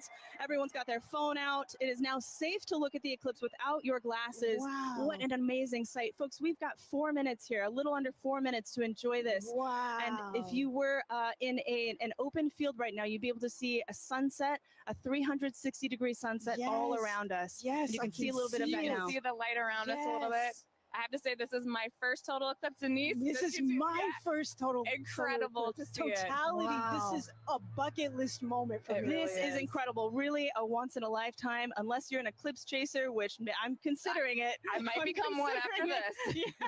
I quit my job. Yeah. Wow, Oh my fantastic. gosh. Oh We my spent gosh. so long trying to see that corona and to see it with my eyes. Yes. Your own eyes. Wow, just gorgeous. I'm just in Oh, awe of yes. being this person on this rock moving around the sun. Yes. I can't even believe it right now. Yeah, and to share this moment together with 50, 60,000 people all looking up at the moon and the sun all at once. It's just an incredible experience for all the folks here in Indy and for all the folks watching. I hope you can take, the amazing energy and excitement from this crowd. What a special moment for the United States. Oh my gosh, did you hear that? Look at this and everybody. Oh, there we Oh my go, the goodness. crowds. Wow. Wow. Okay, so I think we're seeing, those beautiful The prominences. corona is just putting on such a show right now. It's got my Yes. full attention. Wow. That's all I can watch. Holy cow. Ah, We've got some very beautiful. appropriate music on, going on in the background here. Yes. This is the best version of getting mooned that I have ever experienced in my life. Don't strain your eyes. Oh, Wow. I am just in awe. There just aren't the right words to describe this. I'm just noticing it feels so strange to me right now. Like I feel Yes. the hair on my arm standing Wow. up. I feel like it's nighttime and what It am I is. doing? And it was daytime. And actually, folks, we're starting to get some nighttime insects coming out. Yes, yes, we're lighting starting around to the see lights. bugs. Yeah, we are seeing bugs in Yes. light. It's hard to hear them over the crowd, but I can definitely see them flying. Yes, I think the animals are a little bit confused. Nikki, while I have you, you know, we've got a lot of programs at NASA looking at the sun. No eclipse glasses required. As the Associate Director of Flight Programs, tell me, what can we expect NASA to be sending to the sun in the next few years? We are so lucky in the midst of this incredible time of solar max. We're getting ready to. Oh, I'm seeing a diamond ring right now. The I'm diamond seeing a ring. diamond ring. Take a look. Take a look. Put your glasses back on. Be safe. That is the diamond ring, folks. Wow, spectacular. Oh my gosh. You can even hear fireworks in the distance. Yes. Oh my gosh. And the light is already starting to change. It really is. You can Wow. And the Yeah. crowds Getting are fired now. loving Yeah, it. hear the crowd just Oh loving my every second of gosh. it. Oh, what a moment. I love those fireworks. That was amazing. Indianapolis is really pulling out all of the stops, and we love them for it. I also want to take a moment here to thank our two telescope operators, John and Dana, who have been providing these telescope views for us. They're from Ball State University. Thank you very much to John and Dana. All right. It's like somebody flipped the lights back on. It really is like a sudden switch flip. This is so crazy. And I can feel it warming up already. Yes. Wow. This is so amazing. Incredible. Well, this is an incredible moment and an incredible moment for the Helio Big Year. Ladies, thank you so much for joining us. This has been fantastic. Thank you for having me and sharing I'm this. so excited to be here and to see this incredible sight. Absolutely. Megan and Sarah, back to you. Oh, that was so fun to experience, and I can't wait for us to do it now. Take a look at this drone shot where you can see it definitely got noticeably darker. We feel it here. It's colder. The crowd is cheering now. They're ready for totality here in Cleveland, Ohio. We are less than 3 minutes away, 2 minutes and 18 seconds away from totality here in Cleveland, Ohio. The crowd over here to our right really going feel the crazy, excitement. feeling the excitement. I'm ready for this. How are you? Yeah, it's super cool. It's all of a sudden it's really getting dark and you're starting to feel it. Yeah, Cool. It's like they just dimmed out. Now it's like night. This happened within the last couple of seconds. But let's take a look around, because obviously we're not the only ones enjoying the total solar eclipse today. We have some we have some eclipse viewing events that we've seen around the country. So why don't we take a look at some of those? Wow. Oh my gosh. So this So is cool. Times Square. That's the NASDAQ tower. And they are taking our feed live right now. And we're seeing Awesome. Cleveland, Ohio's sun. They're only going to get a partial eclipse today, but they get to watch our eclipse with us. So. Yeah, I'm really glad that they can do that. Wow, look, that sliver of a crescent just left. It's actually perfect on that building, It's beautiful. the shape of that building, right? And we can see some people in the foreground taking a look, stopping to watch. It's hard to stop in Times Square, right? But they're stopping to take a look at this with us. Beautiful.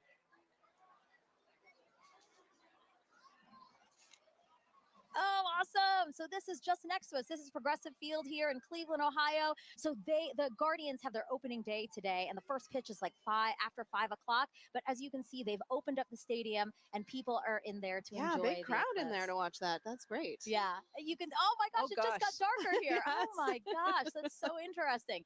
And then Mentor Civic Amphitheater again. The field starting to fill, and everybody looking up at the sky for their opportunity to see today's solar eclipse.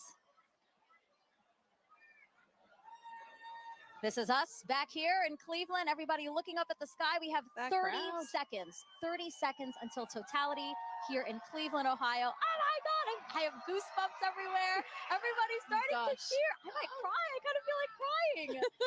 This is so cool to see. It's getting so dark so fast. Wow, it's like night just descended on us. And look at the crescent slowly disappearing. Crowds cheering here. Cell phones up, cameras up. 5, 4, 3, 2, 1, and totality. Totality, everyone.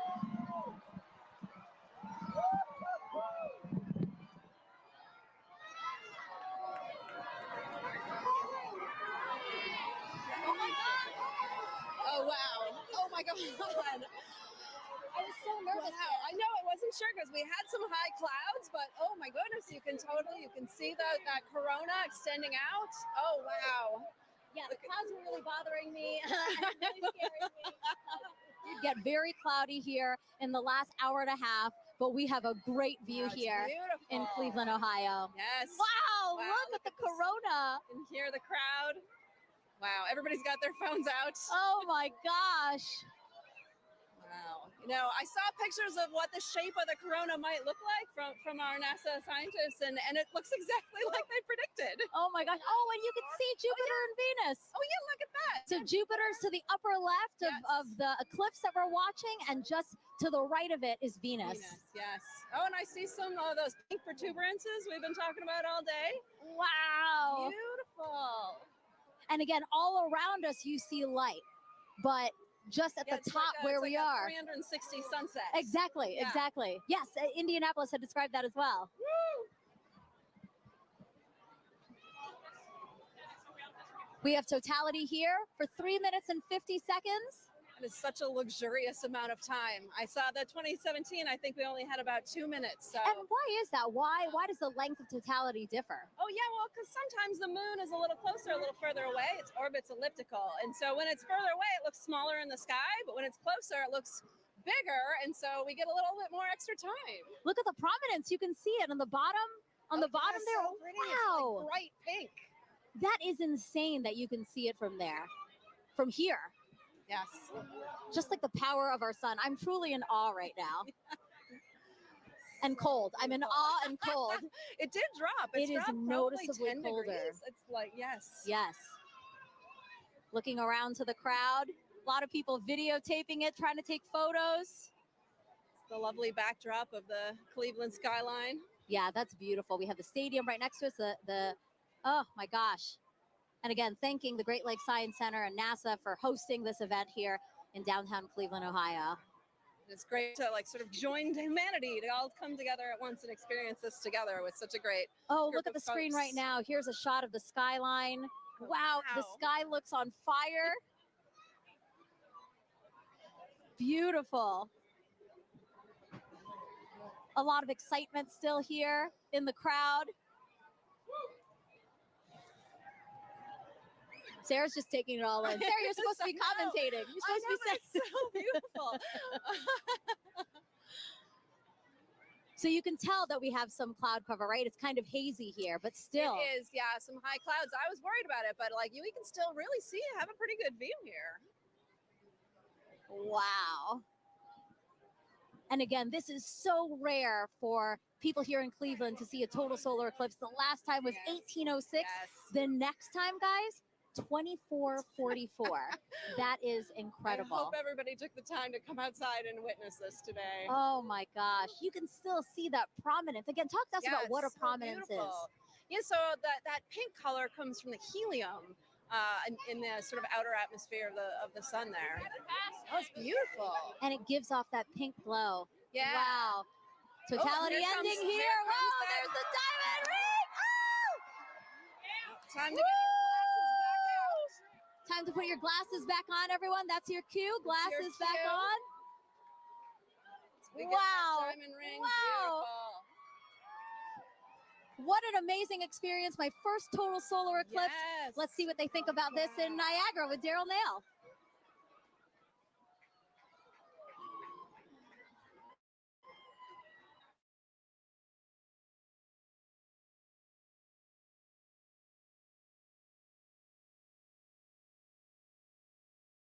Over the entire area. You can hear the crowd erupting at various moments when the eclipse has been seen, but we are under pretty cloudy conditions, and David Genie is with us. He's a program executive with the Heliophysics Division. David, this is a challenging situation to be in order to try to see this eclipse. We've seen glimpses. We have seen glimpses. So we're basically spending our time staring at the sky, hoping for a little bit of a glimpse of what would be a totality. So right now, the sky has just completely gone dark. You see all the lights, basically, everybody's cameras and everything else are all making it lighter. And it's gotten significantly colder as well, just over the last several minutes. And it's like, it's fascinating to see it go night like this. We've been listening to everybody across the country enjoying totality and seeing it clear. That's not the experience we're having here. In fact, it's so cloudy that our telescope operator, Jessica Belina, who's working very hard to try to get a lock on it, has not been able to get that telescope feed dialed in because she has to have a view of the sun in order to see it. So we don't have a feed for you from Niagara.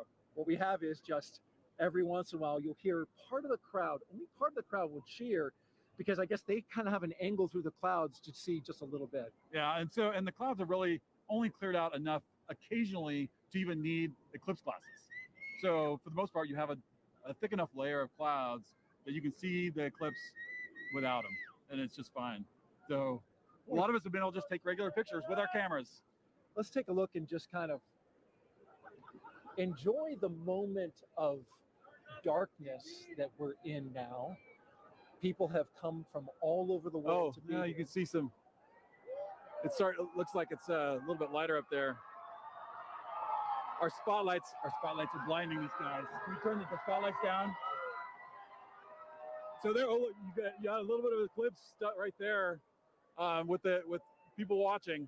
So we're just catching little glimpses of things as we look up into the sky. So this might not be as exciting as some, but this is what we get. We're just hoping to have a little bit of a glimpse. Well, we've got 3 minutes and 29 seconds for it to happen. We're already a minute or so in. Right. We heard there's going to be skydivers that are going to jump out. Probably hard to see them. Yeah, I don't know that we'll get to see the skydivers. You can't see any of Niagara Falls really. It's basically all like as if it was night for us here. You can start to see some of the light come in from the other side. So we're taking now a view of Tupper Lake, New York. That's oh look, there you go. Oh, hey, we got totality right there. We're getting totality right now that we can see. There it is. We just got a really nice clear spot right there. So wow, got a little bit of hole through the clouds so everybody could see. Just opened up. And now that was the roar from the crowd that you just heard. And just as soon as it showed. So yeah, we're continuing to watch the totality that we're getting right now. You can see a little bit of hint on the side as it's shining through. Down there, it ducked down. Yep. Jessica, so here we go. We have another view, a little bit, another little view right here. No. As it's starting to peek out around. Oh, there it is. So we're getting starting to peek out just around right there. Yep. Well, totality is complete. Yep. Well, that was a fun experience to watch and hope for, like just everybody else around here hoping for a view. And we got it. That was a unique experience. Bring the lights up. And suddenly night is turning into light and day. Yeah, we're getting some light again. Oh, although that's a lot of light. I was worried there for a second that we weren't going to get anything. David Cheney, thank you so much for joining us. Appreciate you sharing this experience. I was really worried that we were going to see something. Fortunately for everybody here in Niagara Falls, we got to see a little bit of the eclipse. And yes, we did. That was great. Some cheering now. Thank you very much. All right, you're welcome. As we take a look around the falls, and people have not moved. They are still looking up, enjoying the partial eclipse now. We're going to bring in Jeremy Hansen. He is a Canadian Space Agency astronaut who has been at the falls with us for the past few days. And Jeremy, you're going to be on Artemis 2, of course, the mission. We'll talk a little bit about that. I'm going to be looking over your shoulder here, Daryl. Hey, make sure you put on your glasses. Well, we're still pretty safe. We got a lot of cloud cover, but That's true. That was actually, I think, exceeded expectations. Well, I mean, when your expectations start off with just clouds everywhere. Yeah. And I didn't think we were going to get anything. How did you feel when it finally poked through? I felt like success because we all really wanted to see it in totality. And we might have only saw it for 5 seconds, but we did get to see it. And we could see the corona, and that was just very special for me. So I really like that. And then when it passed totality, it was like this amazing, hopefully the camera captured it, but just like that amazing sunrise just coming across the clouds. Actually, the clouds kind of made a nice backdrop for it. So that was pretty special. That was very unique, very special. I'm so glad and a little relieved that we got to see a little bit of it. That was the moon passing in front of the sun. You're going around the moon in September of 2025, currently scheduled for that. You'll be the first Canadian to do so. You just saw a real special moment. That's another one. What are your thoughts on getting ready to take that big trip? You can imagine I have a lot of thoughts about Artemis 2 and what Reed, Christina, Victor, and I are getting ready to undertake. But if I have to boil it down, a lot of it comes down to pride. I'm really proud of humanity for taking on these big challenges. We're really proud of the United States for their leadership, for creating this opportunity where other countries can express our genius, bring real contributions to the program. And now Canada is going to be the second country in the world to send a human into deep space. And it's got nothing to do with me. It has to do with the genius that the world is sharing. I just love that.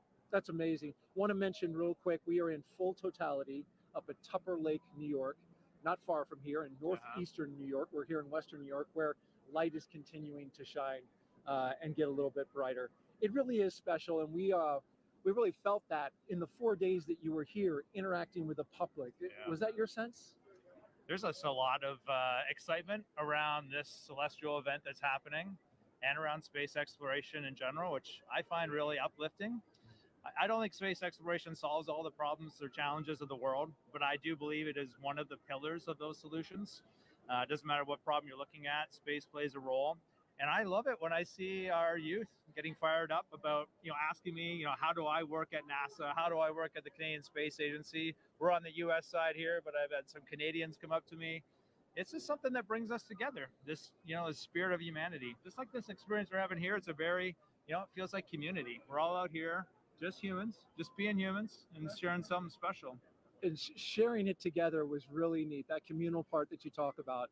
Like, I felt a little bit of a bond with everybody here now. Yeah. You as well. Appreciate seeing you and having dinner the past few nights. Just happened to work out coincidentally. Yeah. Really enjoyed the time. Great words today, and we will all be rooting you on for your mission coming up in September of next year. So good luck.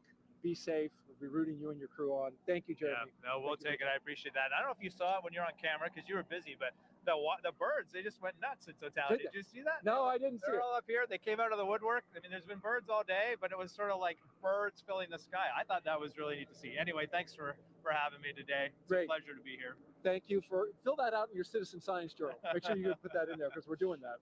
All right, thank you, Jeremy. And I just want to say thank you also to New York State Parks, Niagara Falls specifically. We couldn't have done this without you. So thank you very much. Yep. We're going to throw it now to Kennedy Space Center where James Traley is tracking totality at Tupper Lake. James?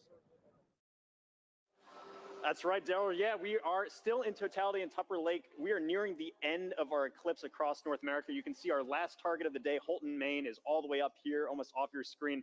This speed of the eclipse shadow is moving so quickly across. The ground speed is about 2,000 miles per hour, so that is a fast clip. If you're in the path of totality, really take full advantage of those few fleeting moments to observe this moment. If you're not in that path of totality, or if you missed it, hopefully you didn't miss it because we've been tracking it all day here showing you. If you did miss it, I'm going to zoom way out here and show you what to keep an eye out for in the future. So this is going to be the eclipse path in 2045. We're going to come through parts of Montana into North Dakota in 2044. 2045 is the next big eclipse across America. That's actually going to come, oops, I didn't draw here. There we go. That's going to come all the way from California into parts of Florida there. That is in 2045. So a long time to wait. So really take full advantage of those fleeting moments to be able to observe this moment. I'm going to click on Burlington here, who are also in that path of totality, experiencing that right now too. So just an incredible moment to really see all of this. And Tupper Lake, again, they're still, I think, experiencing that last fleeting moment there. That is just moving off. You can see that is officially now moved off Tupper Lake. Really a fantastic shot. They have that now, that diamond ring effect, that really beautiful shot there. This is, again, such a quick moment, and this doesn't happen very often. It's really a once-in-a-lifetime moment, so take full advantage of this. You can see just how close we are now to Holton, Maine, who are our last stop of the day on our NASA coverage here. This is then going to continue on into parts of Canada and beyond. Holton, Maine, they had some snow past couple days. It seems to have cleared up quite a bit more for them. Really hoping that that holds out for them. They are expecting a duration of 3 minutes and 20 seconds to be able to observe that totality at 3:32:05 local time. Really excited to see that view. You see that shadow creeping so quickly up to them up there. So let's check in with Angelique, who is up there in Holton, Maine. Hopefully it's beautiful weather for you. How's it looking up there, Angelique? James, it James, it is looking awesome up here. We are just a few minutes away from totality. You can hear people announcing it in the back, and people are getting excited, as am I. And here to share in all of that excitement with us is actually Dr. Eric Smith, the program scientist for the James Webb Space Telescope. Eric, it's so great to have you here. Oh, it's great to be here, Angelique. This is really exciting. Eric, is this your first eclipse? This is the first totality I'm going to see, so I am super psyched, and I am delighted to be here in Maine to experience it. Yes, and so we've actually been kind of watching as it slowly gets closer and closer, right? And what are we're starting to feel it getting kind of cooler. We're seeing the shadows change. Yeah, we're seeing the light is definitely different from when the sun sets and the shadows get a little diffuse. Here they're still sharp, but the light is diminishing. Your brain tells that something different is happening. Something is definitely up. So speaking of up, that's where the James Webb Space Telescope is. And what's interesting about the telescope is that it actually can't look directly at the sun, just like we can't. Yeah. Can you tell me a little bit more about why that is? Sure. We designed Webb to look for very faint things in the distant universe. So it's very sensitive for very faint things. Of course, the sun is very bright. And so we had to make sure that it could never look at the sun. We use solar power to power the spacecraft, but the telescope can't look at the sun. That makes a lot of sense. Now, as it's starting to get a little bit closer to all of the cool phenomenon, the Bailey's beads, the diamond, let's go ahead and put on our glasses. All right. So that we can look up and continue chatting. Wow. Just a little bit left. That is incredible. Wow. So, Eric, I have a couple more questions for you. Another thing that I was wondering about is how we can use actually eclipses to study exoplanets, which are planets outside of our solar system, using, I think, the transit method. Is that what that's called?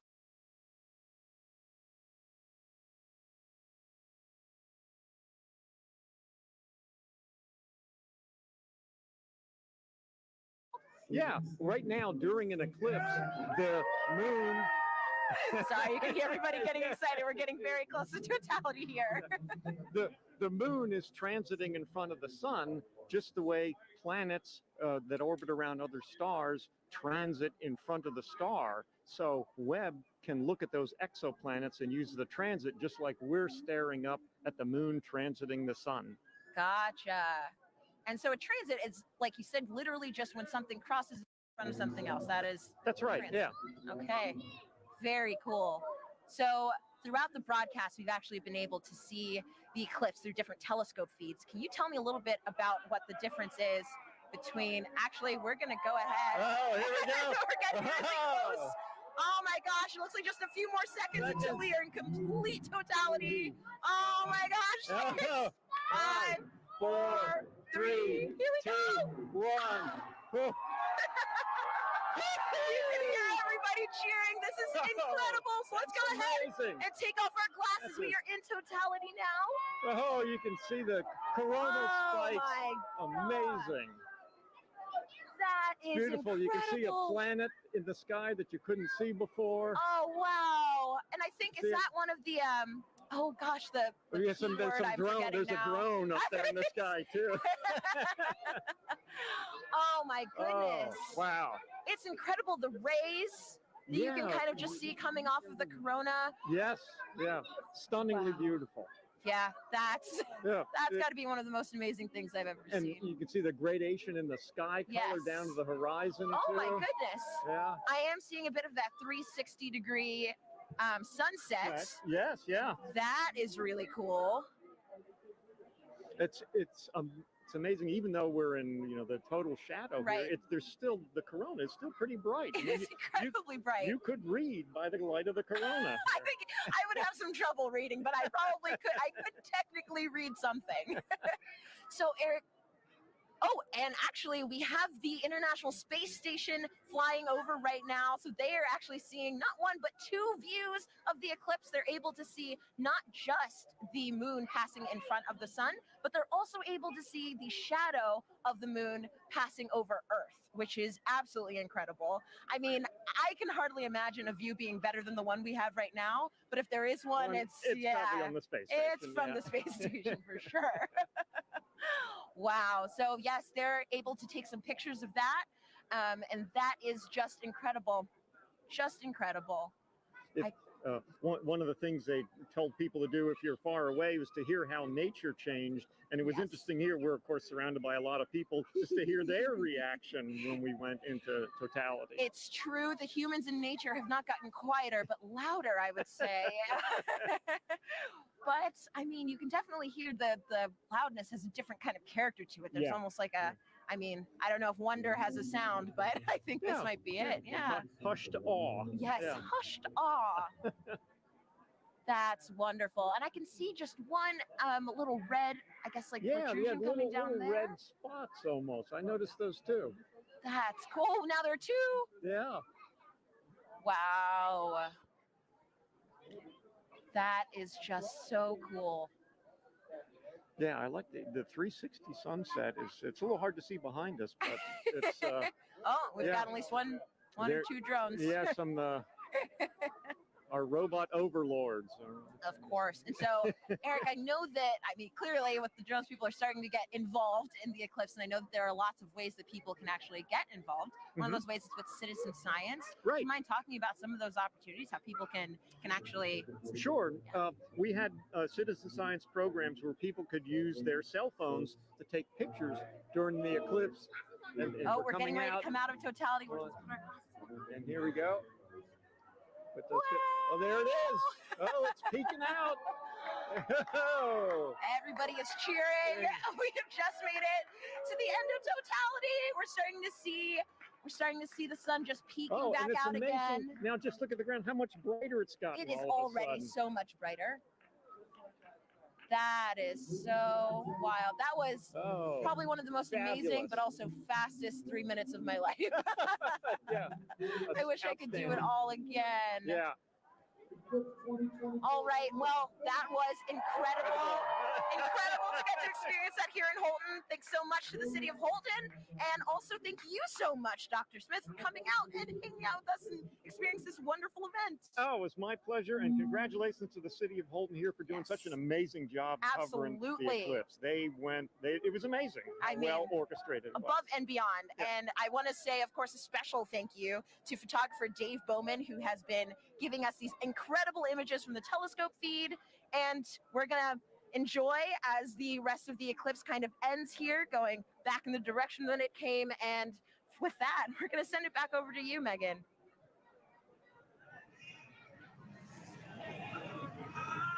All righty. Thanks, Angelique. So, Gina, I mean, what do you think? Like, we literally have just watched the eclipse travel, what, about 2,600 miles? Going across Mexico to Maine. Yes. In like, what, about 88 minutes? That's right. It's like that 1,900 miles per hour that the shadow's traveling. I mean, did you have a favorite location? For me, I think between Russellville and Dallas, just getting to hear some of my colleagues and their excitement too was amazing. Oh my goodness. Yeah, no. So, I don't know. I have to be a little bit biased. We did have some cloud cover here, but to see it with your real eyes was just... And we had that moment, which was... We did, yes. It was amazing. And so it's really cool too, just to think about how millions of us now have this shared moment of what could be a once in a lifetime event. It's true. And so, folks, we have time for some more questions from our viewers. And again, we have another great question from Mackenzie, who's in the 3rd grade. Okay. Let's roll it now.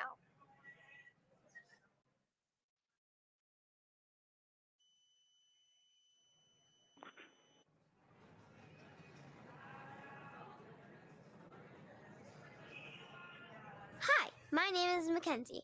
I am in 3rd grade. My question is, what is the difference between a lunar eclipse and a solar eclipse? Thank you for that question, Mackenzie. Okay, let's talk about the difference between the eclipses. Now, the solar eclipse that we had today is when the moon crosses between the Earth and the sun. But we also get lunar eclipses, and a lunar eclipse occurs when the Earth crosses between the moon and the sun. So it's really about where the shadow's going. Today, we have the moon shadow projecting on the Earth. During a lunar eclipse, we have the Earth shadow projecting onto the moon. So that's the main difference there. That we just saw, too, those incredible views from space, That's you right, know, from to see that space second perspective view. And Yeah. so I've got another question for you right now. It's going to be Eli on Reddit, who wants to know, there are quite a few solar eclipses in the world every few years. So why is this one scientifically interesting? Okay. So yeah, we do get solar eclipses and lunar eclipses maybe 2 to 3 times a year. However, the total eclipse that happens today, total eclipses are about every 1.5 years. And that is a rare opportunity for us to look at the corona, study the corona in a way that we can't do during the other types of solar eclipses that we have. So and during the solar maximum. Exactly, during the solar maximum. So for this one particular, you know, we were talking about the solar activity that we were seeing on the limbs during the totality. Yeah, there's just a bunch going on today for this eclipse. And so too, right now we've got another incredible view. Oh, look at that. These are live views from space, which is just mind-blowing in general. And now we're also to see the moon shadow across the Earth. It is just amazing.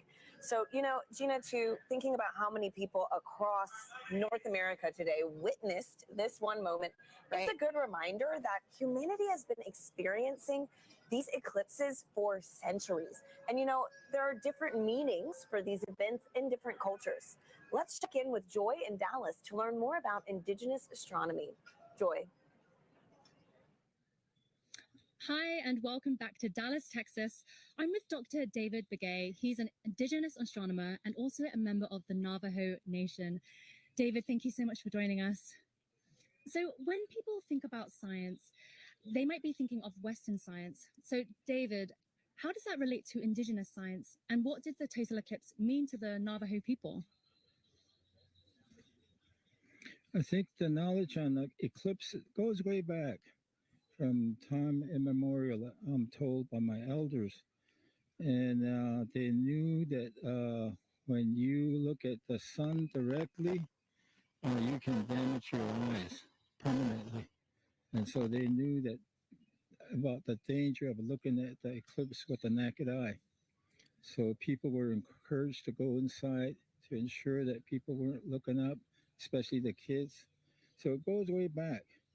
And as far as eclipses, it's a time of renewal, the sun alignment with the moon and also the earth alignment. The whole cosmic cycle goes through a regeneration process. It revitalizes the process. And so it's a gift that goes on for many years, over and over. It's a cycle. And as far as science goes, there's different definition of science. Thank you, David. Yeah, thank you. It's been an honor chatting with you. So thank you to everyone here for joining us. Thank you for the Arboretum for hosting us for this very, very magical moment. This has been an experience of a lifetime and one that I definitely won't forget. So let's head back to Tahira and Gina in Kerrville, Texas. Thanks, Joy. We're joined now by Jamie Favors, the director of NASA's Space Weather Program, to tell us more about some cool science that launched today during the eclipse. Welcome, Jamie. Thanks, Tahira. Hey, Thanks, Jamie. Hey, how are you? Good. And so can you tell us, why did NASA launch rockets before, during, and after the eclipse today? Sure. So it's really to capitalize on this really unique situation. You know, things like this happen every day, you know, going from daylight to, you know, sunset into, you know, darkness. It happens so quickly that we can make these measurements one right after the next to really understand very precisely what's going on in the atmosphere. With sounding rockets, we can do that so quick back to back, the way we can't do with some of the really large rockets. Okay, so Jamie, how high did the rockets actually go, and what's special about this area of the atmosphere? Sure, and we just launched the second of those three just a few moments ago, and that's going pretty well so far. These particular rockets are getting about 250 miles above the surface, pretty close to right about where the International Space Station flies. And before you ask, everything's safe. Everything's we take care of the. And it looks like we've got a playback of that right now. Oh, wow. Can you walk us through this? Sure. So from Wallops Island out in Virginia on the Virginia Space Coast. So these rockets have multiple stages to them. So you're seeing one stage burn for a few seconds, then that drops off, and then the next stage will light to eventually take it all the way up to about that 250-mile mark above the surface to make those measurements in the upper atmosphere. Wow, that looks incredible. Yeah. Oh my gosh. Okay, and so what is that area of the atmosphere, and why do we care about it? Yeah, so it's the upper part of our atmosphere. It's called the ionosphere. That's really from a perspective of heliophysics, where we really see a lot of that interaction with the sun and the earth. we care about it because that interaction can change the way our GPS signals work, our communication signals work, and even up a little bit higher, we start to see the influence of the sun actually causing the atmosphere to change its density in a way that can impact the way satellites orbit the Earth as well. Sure. Okay. Great. And so, Jimmy, today we've been doing this fun poll, to see who is Team Sun, Moon, and Earth. What team are you repping today? Well, other than Team Science. Don't choose the wrong answer. Well, my bosses would make sure I go for Team Sun today for sure. Oh, man. Okay. Well, thank you so much again. Thanks, Jamie. And folks, it is time now to say goodbye to our friend, James Traley, who has made sure we've known where and when to look up all day. James, thank you. Yeah, thanks so much, Tahira. It's been fantastic tracking this eclipse across North America all afternoon with you. If you're still in the path of totality, you might be in a boat somewhere off the Canadian coast taking this all in. I hope you enjoy that view, that fleeting moment.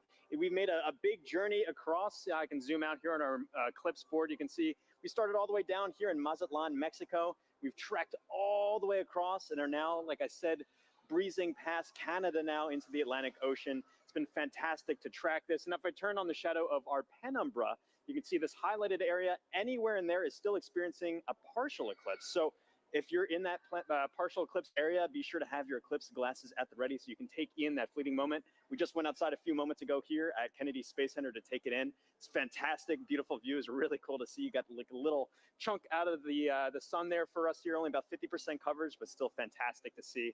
So really, it's been phenomenal. We've lucked out in general with the weather all of today too. That was the biggest concern I had going into the day here. It's been beautiful views up and down here, and so really fantastic to see this. Really been a lot of fun tracking this with our Eclipse Explorer. A big thanks again to our scientific visualization studio for putting this tool together. But for now, back to you, Tahira. And here with us now is NASA Chief Scientist, Dr. Kate Calvin. Kate, welcome. Hi, Kate. Hi, nice to be here. So happy to have you back here again. I know we had the pleasure of sharing the stage together for the annular eclipse. Right. Now with today's total solar eclipse, can you tell our viewers what would you say is the #1 takeaway from today's events? I would say the #1 takeaway is that our universe is beautiful and understandable. We all got to experience this together today. We could predict when it would happen, and we did a lot of science today. That's great. So speaking of the science that was conducted, how does that fold into kind of the greater science that we're doing with NASA in the future? Yeah, so we did a lot of science today, and a lot of it really complements science that we do all of the time. So one of the things we were really looking at today was the corona. The moon blocked out the sun so that we could see that part of the sun's atmosphere. But we also have a mission called Parker Solar Probe that's orbiting closer and closer to the sun so that we can study the corona with that.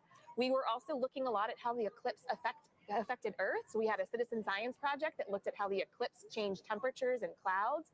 We have a mission that launched 2 months ago that's studying clouds all the time, a mission called PACE. Awesome. It'll tell us more about oceans and atmosphere on here on Earth.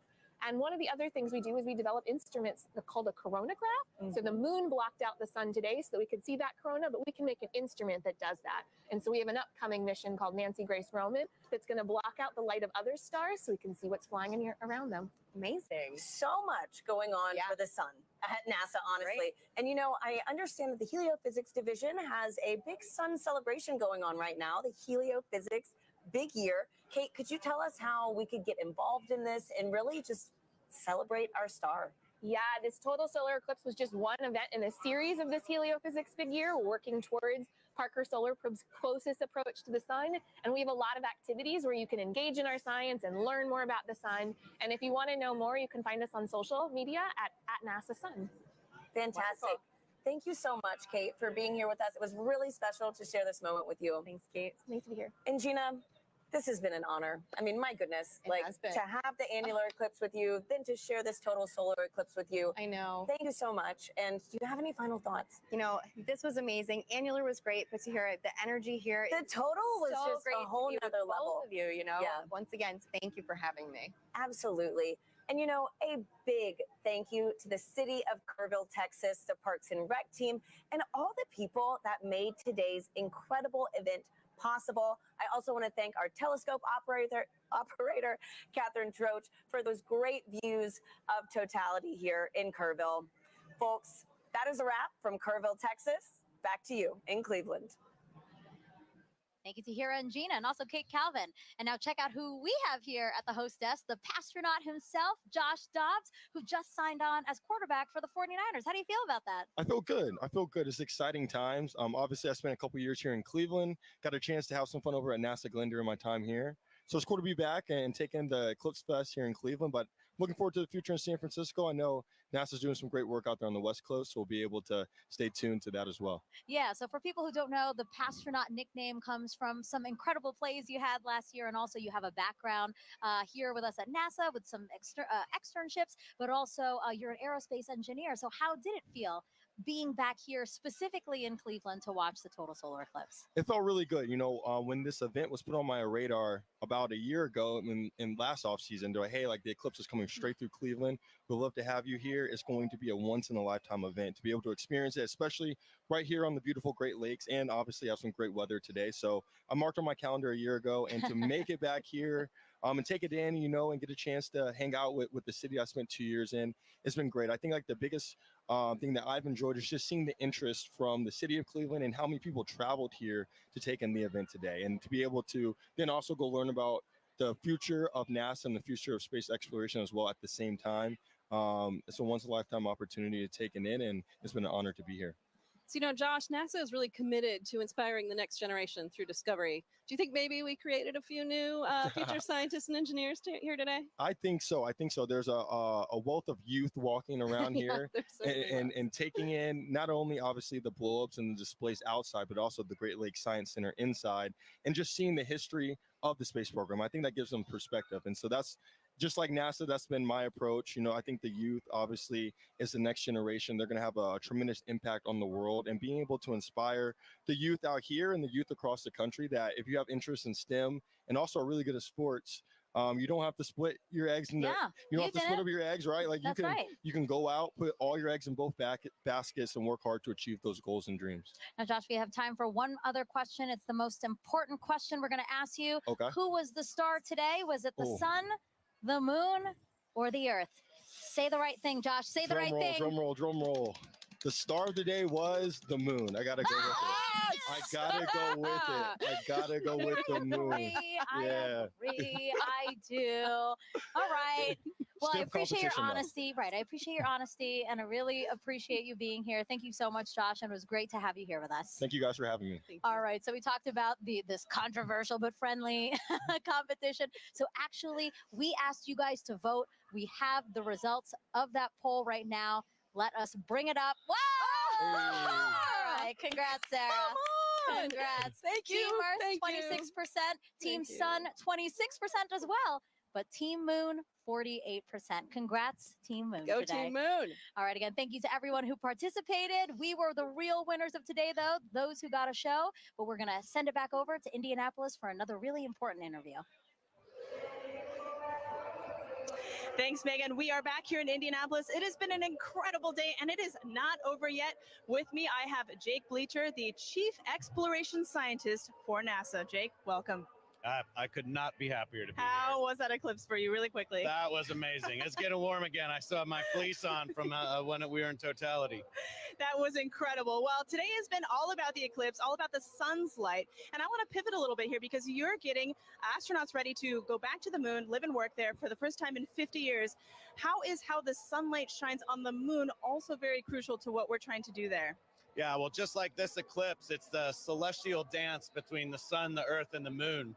And when we go to the moon, we'll actually have instances of eclipses where the Earth will eclipse the sun. Wow. So it's something to think about. But we're really interested in the lighting in the South Pole. Our Artemis 3 mission will land astronauts at the South Pole.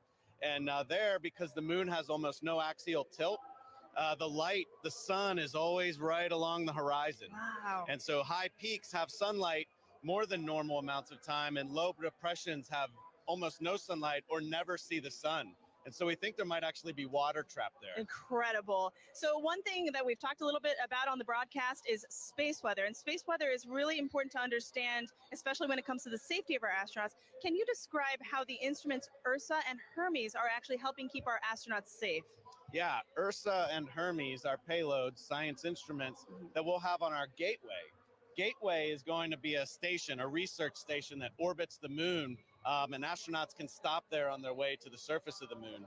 And these payloads or these science instruments will be there to basically detect what the solar weather is like, what we call space weather. So that radiation that our astronauts will live in when they're actually there. So understanding your weather is the best way to be prepared for it. Absolutely. Well, you've given us a lot to be excited about. Jake, thank you for being here on this incredible day. I would not have missed it. Well, folks, that is all we have from Indianapolis. Thank you for joining us. It has been a wild ride, pun absolutely intended, and we've had an amazing time. So from all of us here, back to you guys. Thank you, Lauren. I did enjoy your pun. And now back here in Cleveland, we are joined by Jimmy Kenyon, director of NASA's Glenn Research Center. Thank you for joining us and for hosting us, really. Absolutely. Thanks for having us here. Well, so yeah, Glenn Research Center is right here in Cleveland, Yes. just down the road. The only NASA center in the Midwest, the only one in today's path of totality. Literally everything aligned for us to get a great show here. Absolutely. And it has been such a great show here. You could not have asked for better weather. And it's springtime in the Midwest. That's always a little bit of a debate, but you could not have asked for better weather. What a great outing. We're here with our partners at the Great Lakes Science Center, and which hosts our visitor center. So where the people are. And, Yep. and just a great opportunity to have everybody here and connect them with what we do. Yeah. Yeah, you hosted this wonderful 3-day event here and invited the community and all your visitors in to come and explore and learn a little bit about Glenn. Why was that important to you? It's important, but as you know, having a total solar eclipse pass over your community is, for most people, a once in a lifetime opportunity. But to have a total solar eclipse pass over a NASA community like Right. Cleveland, Right. that's even more rare. But what it does is it creates such a great opportunity to connect people with what we do. Mhm. Everybody is here paying attention to our planet, paying attention to the moon and the sun, and how all of these things work, our solar system and our universe. And that just gives us a great opportunity to say, this is what we do. Right. And connect people with that. And you can't pass that kind of an opportunity up. Right. And speaking of all, like you said, the science, all this discovery that we're enabling today by the eclipse, let's talk more about the science. I know that nothing flies without Glenn. That's what you love to say, Jimmy. That's so right. Can you explain the center's critical role within NASA? At NASA Glenn, we work on aircraft propulsion, spacecraft propulsion, power for both aircraft and spacecraft, communications. We also work on materials and testing in extreme environments, but our core competencies of power, propulsion, communications. No aircraft and no spacecraft flies without those three things, and they never will. And so NASA Glenn is literally part of virtually every NASA mission. Well, Jimmy, thank you so much. I really appreciate you being here and again hosting us. This was a wonderful event. I know so many people joined us here and really enjoyed it because we were watching, we were looking out at the crowd, Yeah. Lots of smiles. So Yeah. really, thank you so Yes. much. You and the Great Lakes Science And Center. thank you for being here and being part of this with us and really putting NASA and NASA Glenn on the map here for us. Thank you, Thank Jimmy. you. Thanks Thank so you. much. Have a great day. All right, and a big thank you to our whole team positioned across the path, from our correspondents to our experts and our telescope operators. We couldn't have done it without all of you. And Sarah, as we're taking again this aerial shot of the Great Lakes Science Center, so beautiful.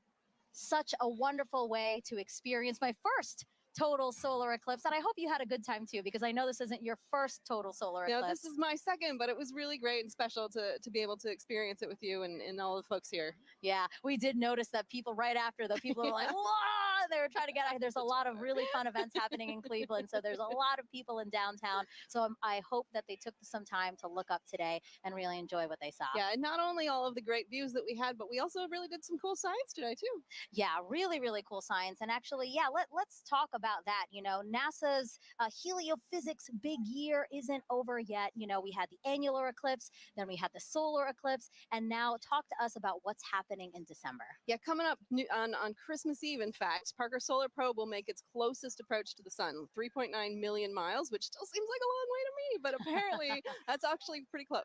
Yeah, I can't believe that's happening. Again, just that it's all, we've been saying this all day, aligning. Everything is aligning for us to have a beautiful show. And so, yeah, Sarah, again, thank you so much. We watched this together, race across Mexico to Maine in only an hour and 28 minutes. And again, we have so much more to look forward to. So we hope you all stay with us as we continue studying our sun and how it affects us from all of us here at NASA, where we make air and space available for everyone. Thank you for watching and enjoy the rest of your day.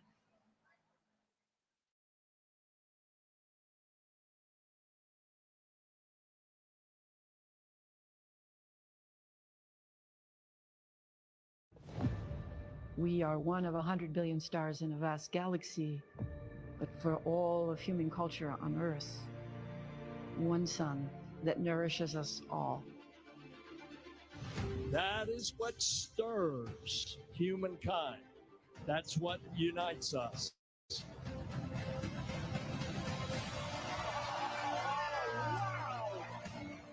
Experience the wonder, the beauty, and the power of our star. One sun across space, time, and culture.